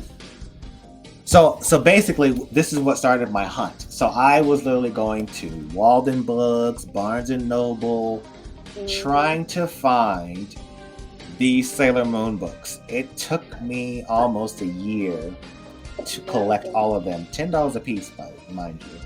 Dang. And, thank goodness, like my mom helped me find these books and stuff like that. So she encouraged me, and so I was able to find all of them. I even found the original um, Japanese comic book manga from like the last volume of Stars. I found the Japanese version of that. But yeah, even the manga was confusing to me because they were saying makeup in the manga, but they didn't say it in the show. So I didn't know what that was all about. So I had to and so for me, it was like I kind of overlooked it as a kid because I didn't know. I was like, I don't know why they said this, but I'm just gonna ignore it. That's basically what I did. I just ignored it because I was like, it didn't make any sense to me. And it was like a way of, but it's like even then it was confusing because I'm like, this didn't happen in the show. What do you mean they get kidnapped? Like each and every one of them get kidnapped one by one, because in the show they all got kidnapped at once. And you're telling me, you're just like, oh my goodness, so much is happening. See, but then when you think of that makes me go, oh, this kind of reminds me of how it happened in the musical. This reminds me of Petite Étrangère, where individually they all get napped. See, it all just somehow interconnects with one another and overlaps. And it's like, this is kind of like this, and that's kind of like that. And this don't make no sense, but it kind of fits with this. And it's like so crazy to hear, because it's like, for me, it's like, dang, Z didn't catch it all at once. Nope. She literally had to wait. So for me, it's like by the time the Nelke musicals had come out, I had seen everything, with the exception of Crystal that was coming out. Mm-hmm. But for me, it was like I already knew Crystal was like the manga, so I knew what was already going to happen because I read the manga already. Mm-hmm. So and it's like for me, I was like, I watched the Nelke musicals because it was like because it was so hard back in the day to see any of the Bandai. Yes. Other than the clips that I saw. Yeah. And so for me, I was like, oh, so the Nelke was like my opportunity to finally watch the Sailor Moon musicals, and that's how I got into it. Mm-hmm. And by the time Nelke had finished, the pandemic was happening. Because Le Mouvement Finale came out after the pandemic, right? It was before. It came out in 2017. It came out before Le Mouvement Finale, or Amor Eternal. Amor Eternal had to be 2016. I only say 2017 for Le Mouvement Finale because I saw. Oh, you're right. Because the Kaguya musical got delayed because of the pandemic, right? Yep. Yeah, that was supposed to be summer 2019, and then it got delayed, and then it got delayed. Right. You're right. Because I was still living. I was on my own when Le Mouvement Finale, because I remember spazzing out over Galexia's entrance. Like I was like, oh my god, this is so amazing. Yes. So Le Mouvement Finale had came out, and when the pandemic hit, I finally downloaded all of the Sailor Moon musicals from Bandai and watched them. And I'm glad that and it's for me, there's a time and place for everything. And I'm glad that I was very dismissive of the Bandai because it was just like, I didn't understand the costumes and the wigs and stuff like that. It was just like, it's just too much for me. See, that's interesting. I love musicals, so like I'm gonna like a lot of stuff. But it made me think, ironically, of PGSM and the other musicals. And then, later on I come to find out that for the live action, they got to try on some of the new costumes for production stuff. So like, it yeah! Miyu Sawai said it in a December 2003 issue of Toei Max, I believe. She talked about how they got to try on some of the costumes. Wow. And I wish there were pictures somewhere because me too. Because I need to see. Right. I need to see. But yeah, it was like, that's what it was like. So for me, it was like I came to appreciate. I love the Bandai musicals now. Like it's like it's just my jam. It just itched an itch in my brain that I didn't know I had. It was just like, oh my gosh, this is so satisfying, and it was really cool to see the story. And I think it's like much like PGSM. You have to get past the first few musicals before You it do. really finds its footing. And I think that that's Yeah. what it was. So, yeah, it was a journey. I think I still have to finish the Marina. Yeah, but Marina's fun. She's got some fun musicals. yeah, like I think I put off watching the final one because I know it's the final one. Because then it's like, that's it. That's it. Yeah, it's like then it's over. But I was like, I know I'm gonna have to watch it eventually. But it's just like it's so cool hearing about your experience and stuff like that, and seeing how different it was compared to mine. It's just like when I say it was like very confusing, not because it was like it's not because it's hard to follow, but because you had so many mediums to choose from. Right. I settled on the one that not a lot of people talk about, but you know. Yeah, and it's like I can see how easy it is to be like inundated by it all, because for me it was like I could only take it in chunks over the years as it came out. Right. And like when I was like 17, 18, that was when I finally sat down and watched the entire 200 episodes of the 90s anime. Like it was literally like that's all I would do was watch Sailor Moon, because I was just like, I have to watch it all the way through because I'd never seen any of this. And it was just like, and you know, beyond the trading cards, the only other piece of merch that I had was the memorial music box. And I love the music from the 90s anime.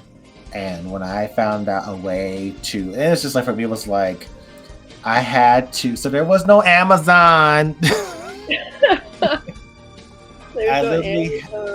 Yeah, there was no Amazon. It was like some fly-by-night store, online store that I had to send money into. Like there, it was, you know, like I don't even think online payment was a thing like that. Like I had to send money, had to go get my little money, go get a money order and mail it in to the place with like an order form. And I bought this music box, and it had 10 CDs, 12 CDs, and it was music from the entire anime and all the movies.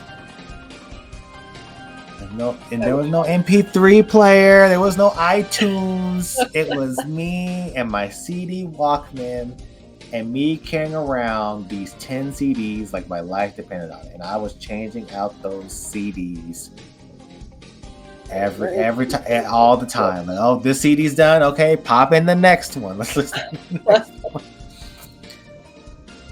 Because I think, yeah, it was like there was like.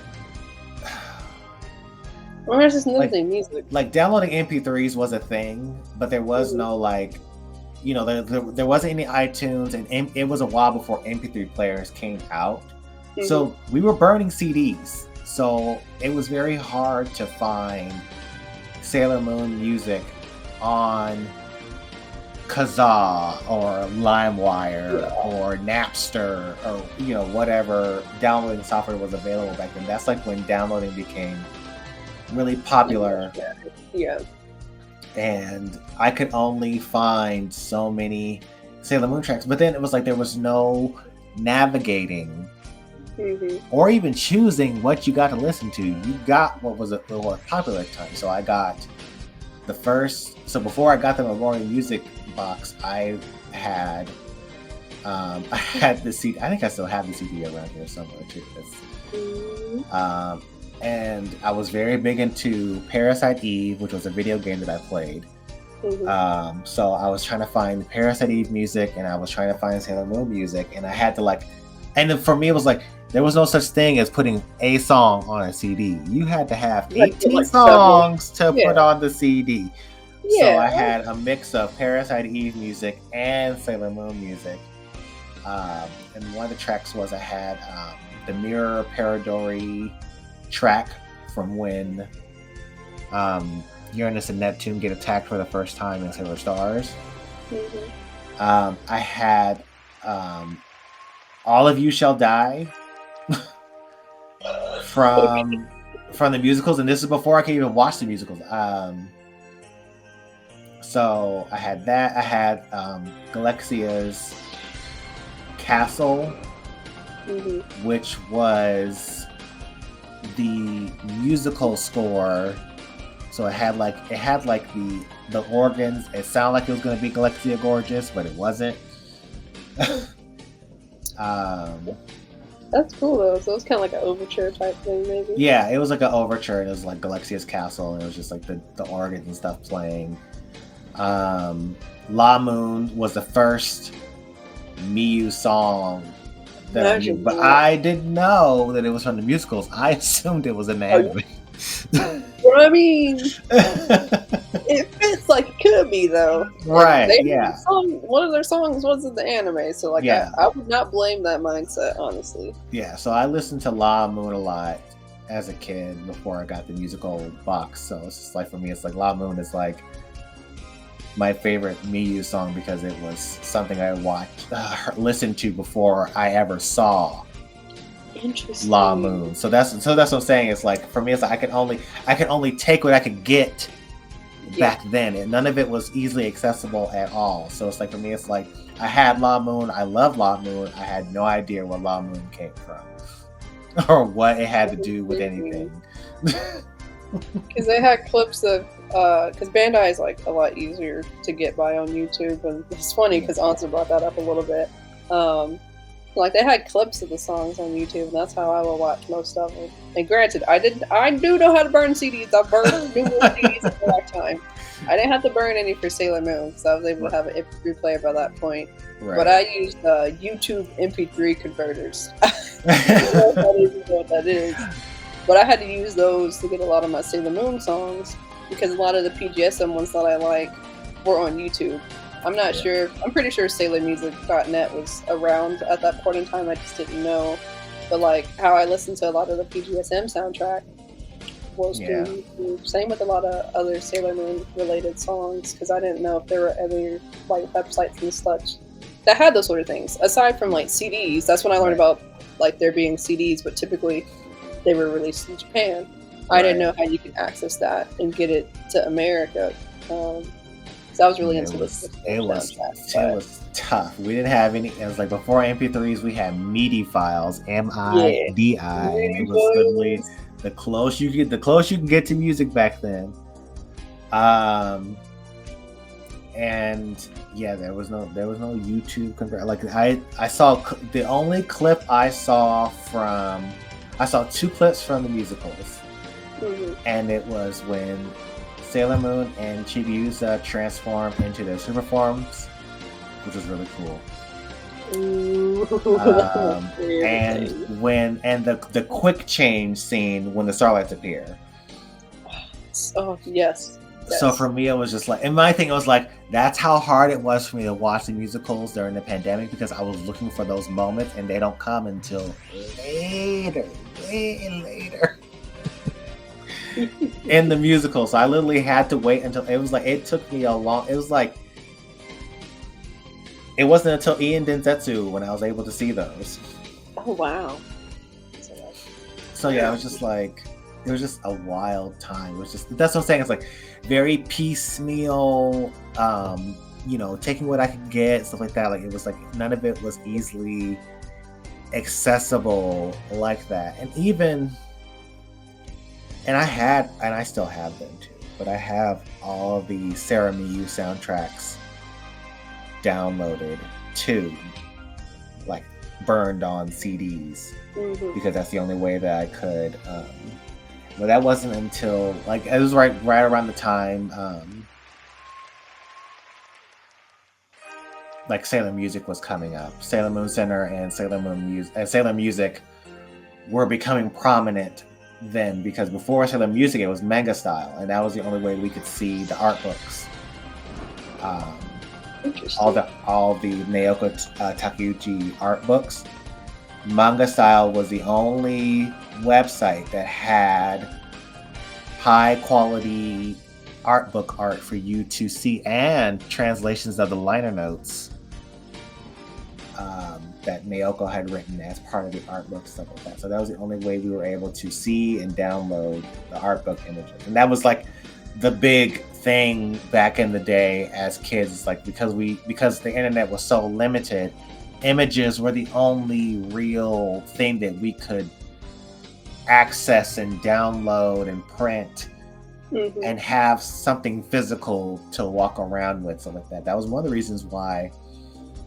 Because it's like, and I think that was like the difference between like me and my friends and like how we were collecting was like my friend, like Brent had friends who like were, you know, military and overseas, and you know he would go to California and pick up Sailor Moon merch, stuff like that. I'm just like, but while he had toys and stuff, I had the comic books and the manga and the music and stuff like that. Whereas my friend Carissa, she would have all the cool images printed out in a nice cool little binder and stuff like that. But it's just like we were literally like just getting what we could where we could. It was so crazy. It was a wild time to be alive. That's interesting. I would say, I know I'm speaking from a place of like farther down the line, but I feel like it was kind of the same with me when I was getting into Sailor Moon, because a lot of my merch that I did get, I got it from conventions. Right. Like booths that were selling Sailor Moon merch, which from my hazy memory, I don't think there was a whole lot. And most of the time the merch, like the 90s related merch that I saw, I thought, oh, this is probably like really, really rare, because I don't think you see a whole lot of 90s merch. I didn't know better. I'm like, oh, this must be a collectible or something. It's got the 90s art style. That's literally why I bought the coasters that I have now that I have not used, because I thought that they were rare. I'm like, oh my goodness. Lo and behold, I think it had not Viz Media. I don't think Viz Media was up and coming like that just yet. I don't think they had got the dubbing rights yet. I don't think. Right. But like, it's just interesting how we get things and how we obtain things and how we get access to it. Same thing, different avenue, I guess. So now I'm glad you brought that up, because remember, I only watched the deep version growing up as a teenager. So I knew about the Japanese version, but again, I could not tell you the first thing of how to access it back then. So, and it's definitely more widespread now. It's more commonplace now than it was then. So the only time that I was able to find, like when I found the Sailor Stars manga, it was in Little Tokyo in Los Angeles. So that was the only way you could find like a lot of Sailor Moon stuff that you couldn't find in regular stores. You had to go to your Chinatowns and your Japantowns and stuff like that. So I was in Chinatown as a teen, around the same time that I got my trading cards and like that. So 14, 15 years old. Went to Chinatown. That's where I found the other Sailor Moon playing cards that I collected. And it was also the first time that I got Sailor Moon Super's VHS tapes. And I was so geeked because I was like, yes, I finally have a Sailor Moon Super's VHS tape. I'll finally see Sailor Moon the way it was intended to be, and then full-blown Japanese. Just rubbing hands together. And I'm like, oh, I can't wait. And I'm like watching it, and I'm like, it was the first episode on that tape was when there was no complete series. It was like, you get a VHS here, you get a VHS there, you get a DVD here, you get a DVD there. It was very hard to collect things in their entirety back then because they were hard to find. So the tape that I have from Supers was, the first episode on the tape was the episode when Sailor Mars gets Mars Flame Sniper for the first time. Oh. So it was my first time seeing Moon Crisis makeup. It was my first time seeing Mars Crystal Power makeup and Mars Flame Sniper, and seeing you know, the super forms like in action for the first time. And I was like, I don't know if I like the Japanese so much. It's hard to follow. It turns out it wasn't Japanese at all. It was Cantonese.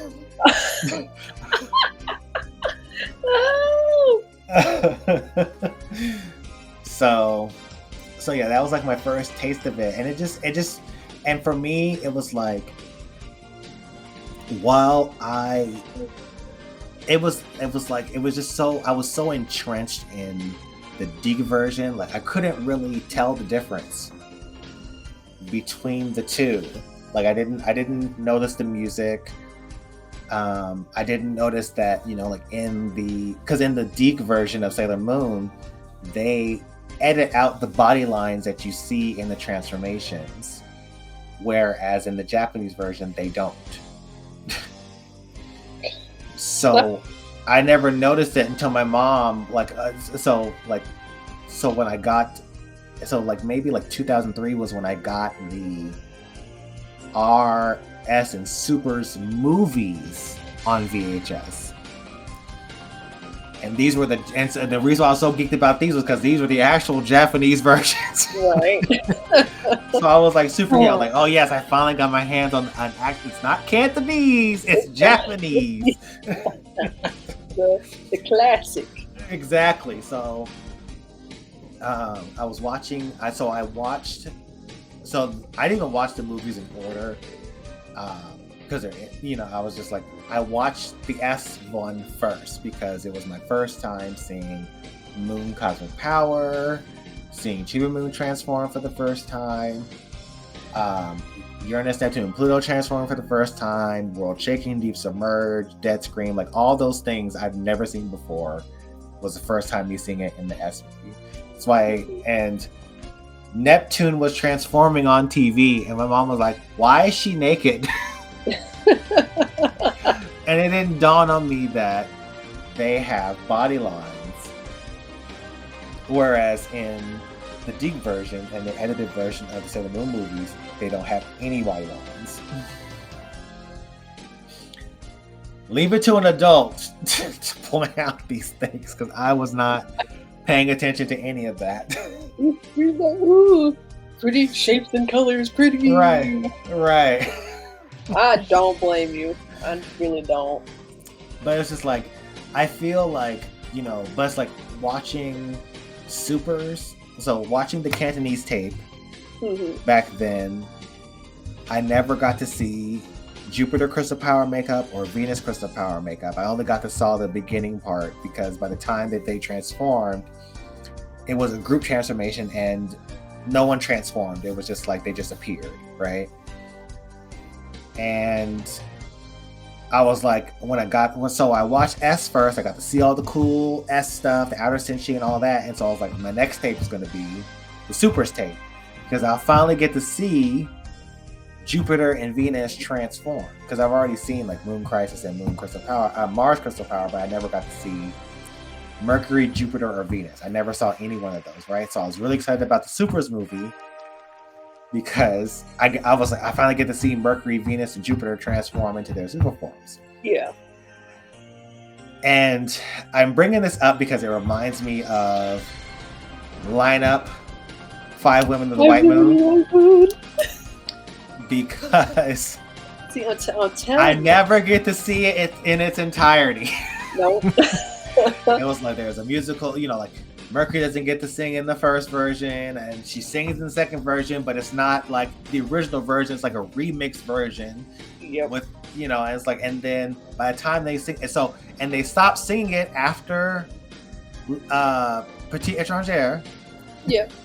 And it doesn't come back again until Amor Eternal. Yep. And Venus gets cut from the song. I was like, oh my god, like why can I not just get a full version? The only full version is when they performed in Texas. Yep. So here I am watching the Supers movie. Thinking I'm finally going to see Mercury, Jupiter, and Venus transform, and it's a group transformation. I can't see that. All those transformations. It's a 4-way screen with all the transformations. I didn't get to see them transform until 2003, 2004 when I finally got to watch. Yeah, so it's just like Dang. years in the making. See, you saw the upcoming. The pieces they were forming, I don't know, a Megazord. You just got to see elements, and then they all came together.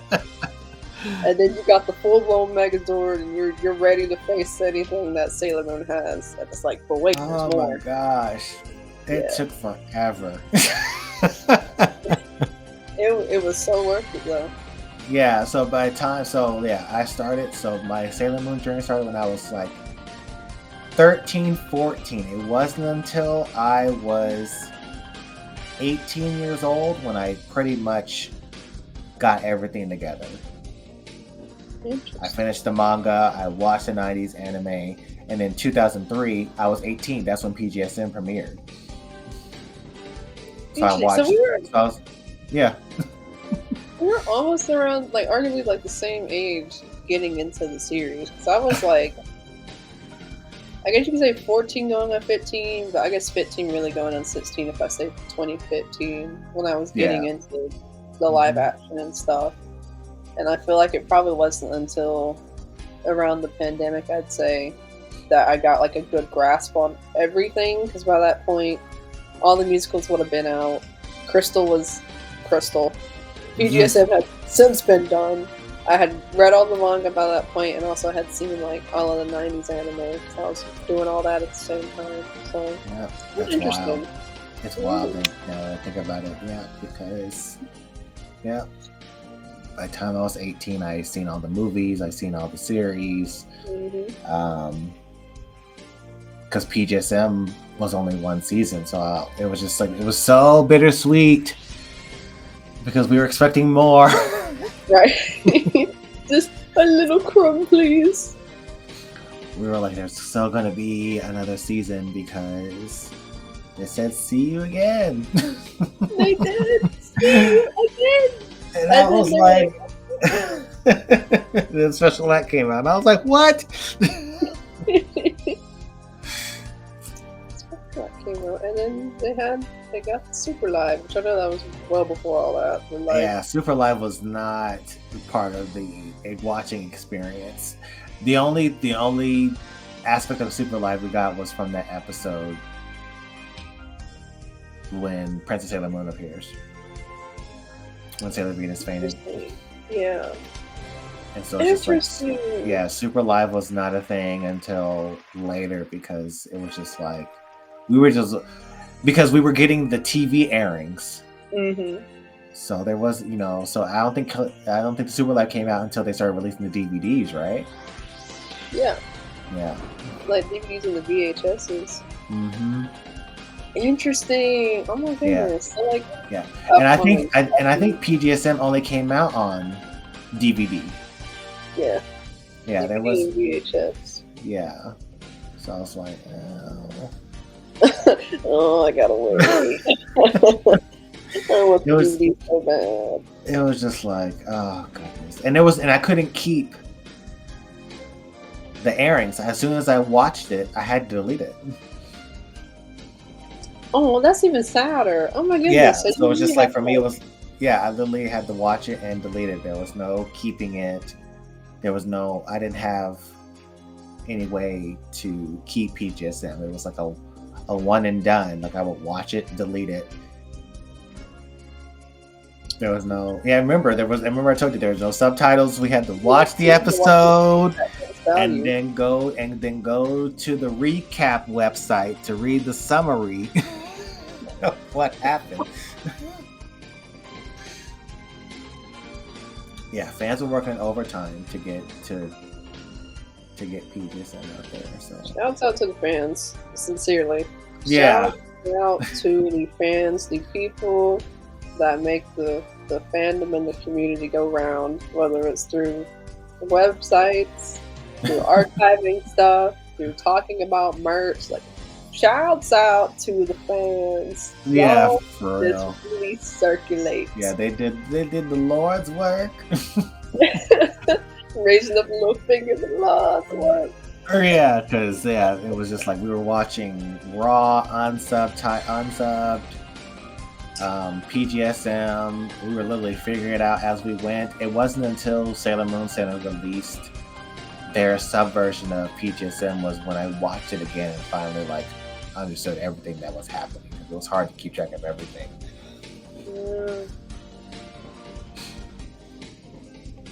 Yeah, it was a wild time. It still is a wild time. It is, honestly, with witnessing the beginning and the end of the era when it comes to Crystal. Oh my gosh, yeah, I remember it was like so funny because it was like my Facebook memories would like show me like so geeked for when Sailor Moon Crystal first got announced. And here we are. Jeez, oh gosh. 2013 and here we are, 2025. Oh my god. Not knowing what gosh, how old was I? 2013? Are you doing the math? I was 29. Oh my gosh. I was 29 when Crystal started. And here I am, 40. The jump. Oh my gosh. It's like so crazy because like when people say like, oh, can you believe it's been over 10 years since the revival started? I'm like, it's been that long? Right, like this came out yesterday. Right. Puts hand on shoulder. This came out 10 years ago. What? No, it's been that long. Actually, it's technically been longer than that. It's been longer.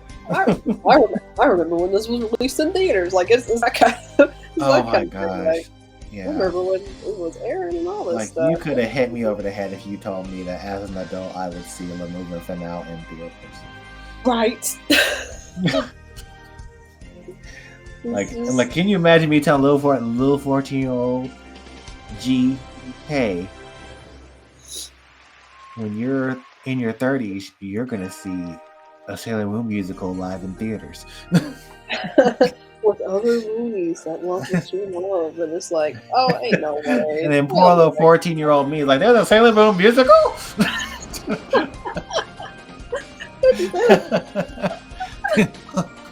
Sorry, I didn't mean to blow your mind like that. Trust, there's so much more. Right. But that will happen. Yeah. Honestly, that was me when they did the reunion for right. PGSM. Yeah. Like, if I had told my younger self, yeah, not only is PGSM somewhat relevant, they all do like a legit reunion thing. They still talk to each other? Oh, you find that out later? Yes, they do. Right. They do. But there's just, there's so much.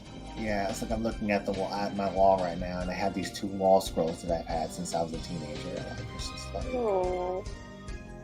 The one's a Sailor Star is one of the ones that Sailor Moon S1, and it's just like, geez, like, I can't believe, like, I've lost a lot of, like, I was talking to someone on Instagram because they were like, oh my gosh, so I was like reminiscing on my time, like, getting Sailor Moon together as a kid.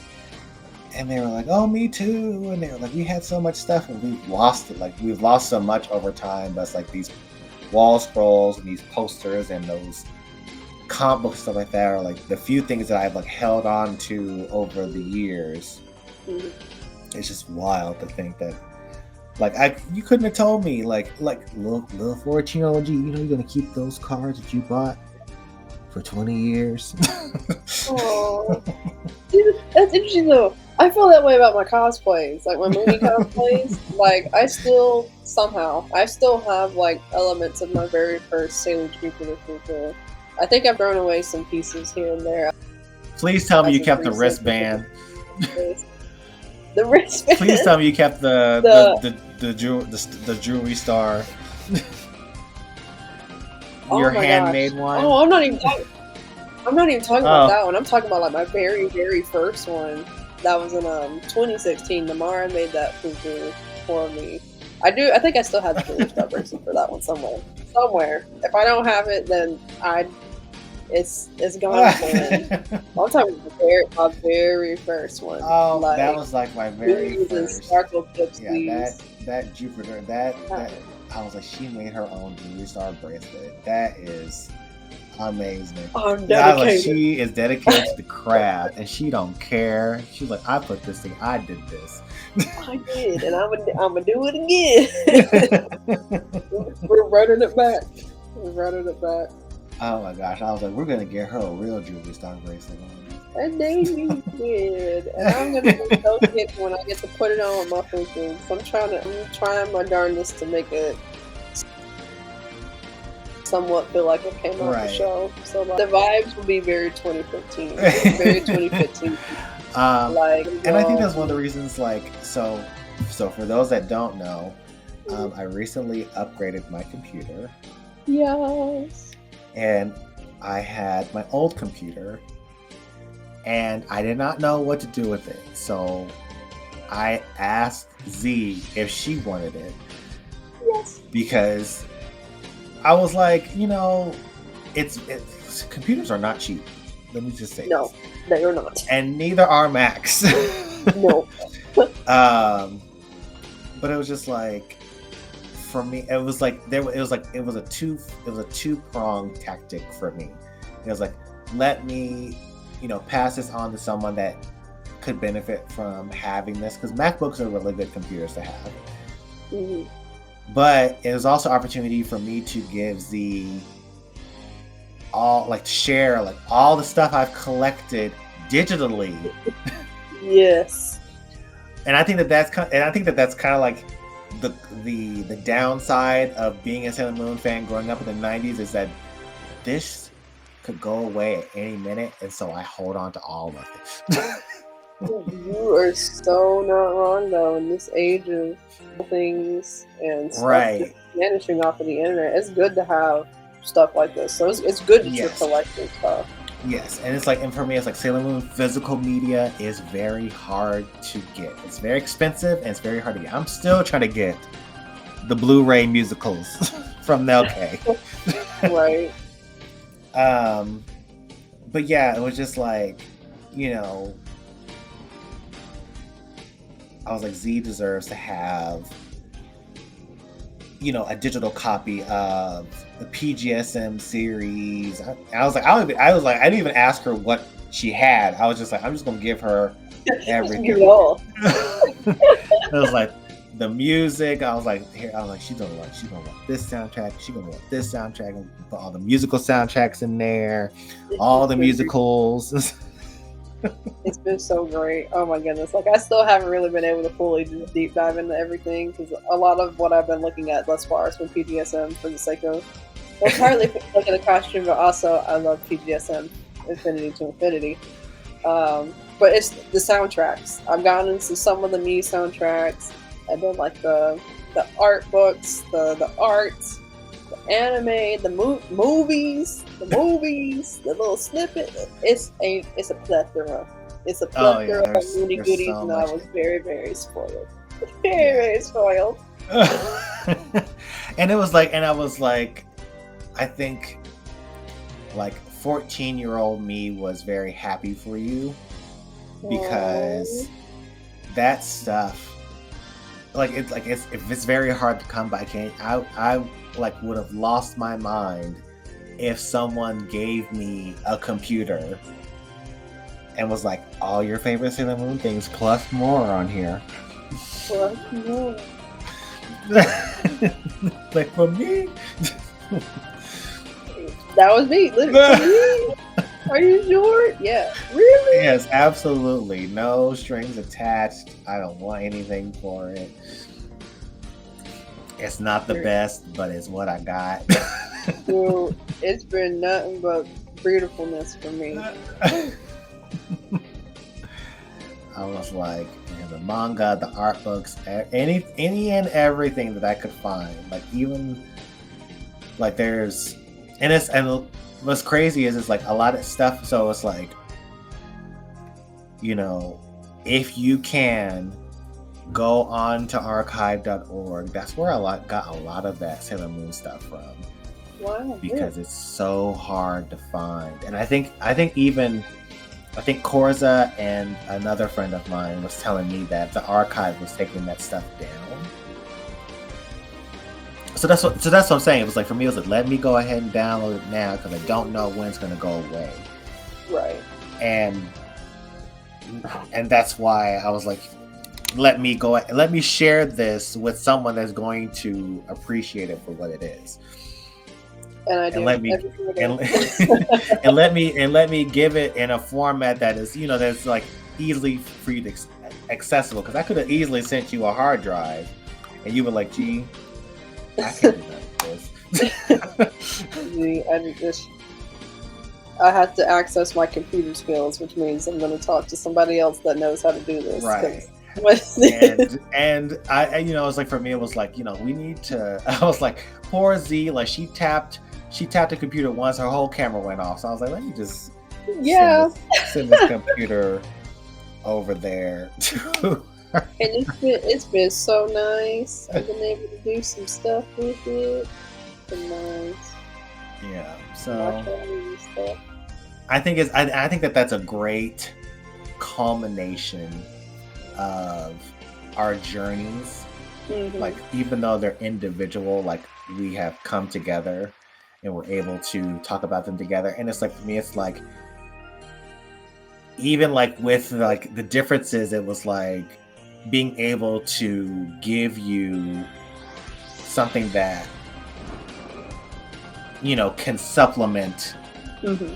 And encapsulate your journey in such a way. Because it's like, for me, it was like, that's kind of like how it felt for me, like when getting all the episodes of the 90s anime, getting all the episodes of PGSM, like it was like, oh my gosh, like from 14 to 18, it was very like piecemeal, and it wasn't until I was in my 20s and 30s that I was finally able to get complete series and buy DVDs and stuff like that, and finally like have a cohesive piece. And so I think that was kind of like a way of kind of like saying, you made it, Z, like you seen all the things, and now here you go. your Sailor Moon diploma.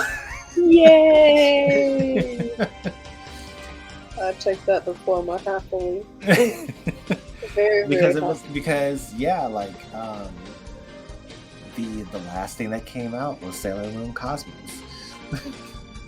Oh my gosh! And now you have the complete Crystal Revival on your computer, which is so bonkers. Oh my gosh! It's just like so crazy to think. Yeah, because Crystal is the only piecemeal like Sailor Moon thing that we were getting. It was just like, we weren't sure if we were even going to get Cosmos because it was it wasn't very well received. Mm-hmm. Like after season 3, it was just silence. But it was so funny because I still like geek out over the fact that I was in Chicago in April when they announced Cosmos. And I was literally screaming at Z and the Discord, like, "Oh my God, you guys, it is happening!" And she's like, "I know, I haven't had a chance to watch it yet, but I see." I was like, "You have to watch it now." I am screaming. It's like, I need someone to scream with. It's just, and it's those feelings of that, right? Like being able to have those kind of moments and feelings with people that can reciprocate what you're given. Right. It's just nice. Yeah, it was. Oh my gosh, it was so wild. It was such a wild time. It was just like, oh my gosh, like, it's happening. It's happening. It's happening. It's finally happening. And the moment came and went by so fast. It did. Oh my goodness. I was in college when they dropped all of that. Oh my gosh. See, that's one of those days I also remember. I was in bed and I sat up and I got on the internet And lo and behold, they were sharing the pictures and like the teaser trailer and all that stuff for Cosmos. Losing my lid. Mind you, I had just woken up. I was losing my lid. Started crying like, oh, they're actually doing it. Oh my god. Trying to get my bearings, and then getting on Discord and seeing G. It was just like, yeah, April, and then it came out in Japan in June. Mm-hmm. I didn't watch, and it was like, and for me, it was like, it felt like being 15 all over again because I had to wait until December to watch it. I decided to look up and see like our yeah, I scrolled back on the Discord, I searched it, and I literally Oh my gosh. and I just woke up, we're getting stars, ? And then you tagged me and said, good morning, summer 2023, Sailor Moon Cosmos comes out as a cartoon movie. And I said, I want to cry to start my morning. I was screaming. Oh my gosh, that is rich. Oh man, I can't stop smiling. My jaw hurts. That's how much I've been smiling. It's so fun. Oh my gosh, I'm gonna send you screenshots. Oh, please do, because I am just like. Oh my gosh. Was that our messages? No, it was in the Discord. It was in the Discord? Okay. Yeah, I'm gonna send it to you. Oh my gosh, that was. I never picked up a phone so fast in my life. Right, and I think it's fun talking about Journey because that was like a moment where like our journeys coincided. We're seeing something that neither of us have really gotten to see before, and we're potentially going to see it in a new light. So like, it was fun. Oh, it really was. I shall watch the trailer right now. Exactly. Oh my gosh, that took me out. Oh, it's just 3 lights poster in the background. right. You're like mid analyzing the trailer right as I woke up, and I was like, "Hold on, I just got here." I was like, the trailer's on my TikTok. I was like, I'm ripping everything. Everything was done with such a quickness. Man, I never hopped on anything so fast in my life. Like, and that was the crazy thing. It was like shout out to like Bratzilla, Sailor Bratzilla, Brooke, Sailor Moon Fan Network, and Sailor Tortilla, JPH Collection, Rhett Collects. Like, I appreciate all of them because they are literally reporting on Sailor Moon stuff every day. Like, they were on top of it every day. There's no way I could do something like that. When that Cosmos came out, I was like, no, I am hopping on this like white on rice. Gosh, that was April of 2022. Jeez. 2022. Dang, I can't believe that's going to be 3 years this April. Oh, my Lord. Oh, man. It's the journey, though. It's the journey. Well, I think that's a great way to end this podcast on such a good note. Oh my gosh, it's been almost 3 years. It's been an amazing journey. I'm glad I could share it with like you and everybody else because it gave the feelings of like seeing like Moment Phenomenal in theaters again. Like, you're in a space with a lot of other people that love the same thing that you love, and it makes for like good camaraderie and good feelings. And it's just I'm gonna be thinking about it all day now. It was such a fun day. Like, I don't think I could think about much of anything else on that day. I was too excited that lo and behold, we were getting Cosmos. They're ending everything after having, my gosh, and such. Like, they're really closing the chapter, and everything looked good. And just yeah, it's just like I've been waiting for this arc for years. It's one of my faves. It's got some of my favorite bits in it. I was like, the trailer is up, the pictures are up, we're getting everything. We're analyzing everything. Oh my gosh, Starlight, Lazia. Oh. Who's gonna be voicing who? Oh my goodness. A beautiful journey. Yeah. And then and then having to wait like what, a whole another year before they release the English dub, which I have briefly touched on. I have not watched the English dub just yet. You're in for an interesting treat. It's a fun little dub, naturally, because I'm emotional. I boohooed watching it too, but it definitely has a different feel to it. Yeah, I may do that today. I just the Chans and the Coons and You can get through it. You can get through it. I mean, I couldn't even watch. I didn't even watch More Eternal yet, so I guess maybe I'll do that. Oh, you should. I watched the Japanese versions. I just haven't watched the English ones. I liked it in English, like genuinely. Okay, I'll watch. You'll enjoy it. You get some popcorn if it's cold.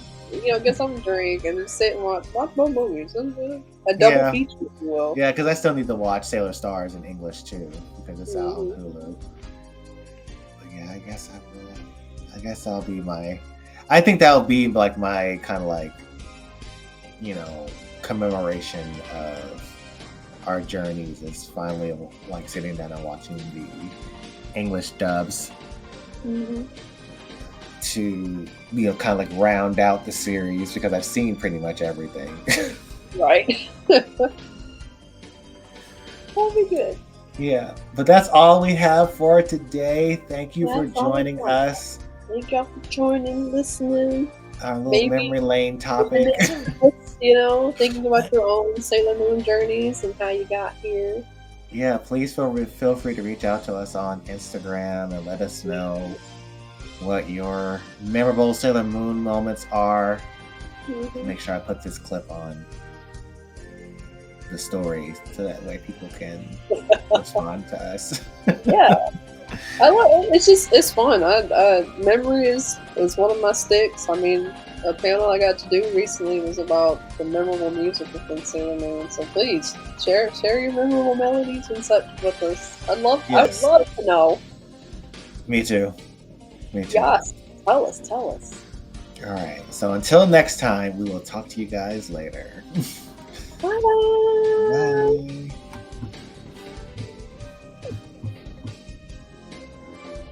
I hope they remember the smile, because they look better when they do. I'll make sure I include that because I hadn't stopped recording yet. So okay. I haven't heard that in forever. Oh, it's been a long, hot dang minute.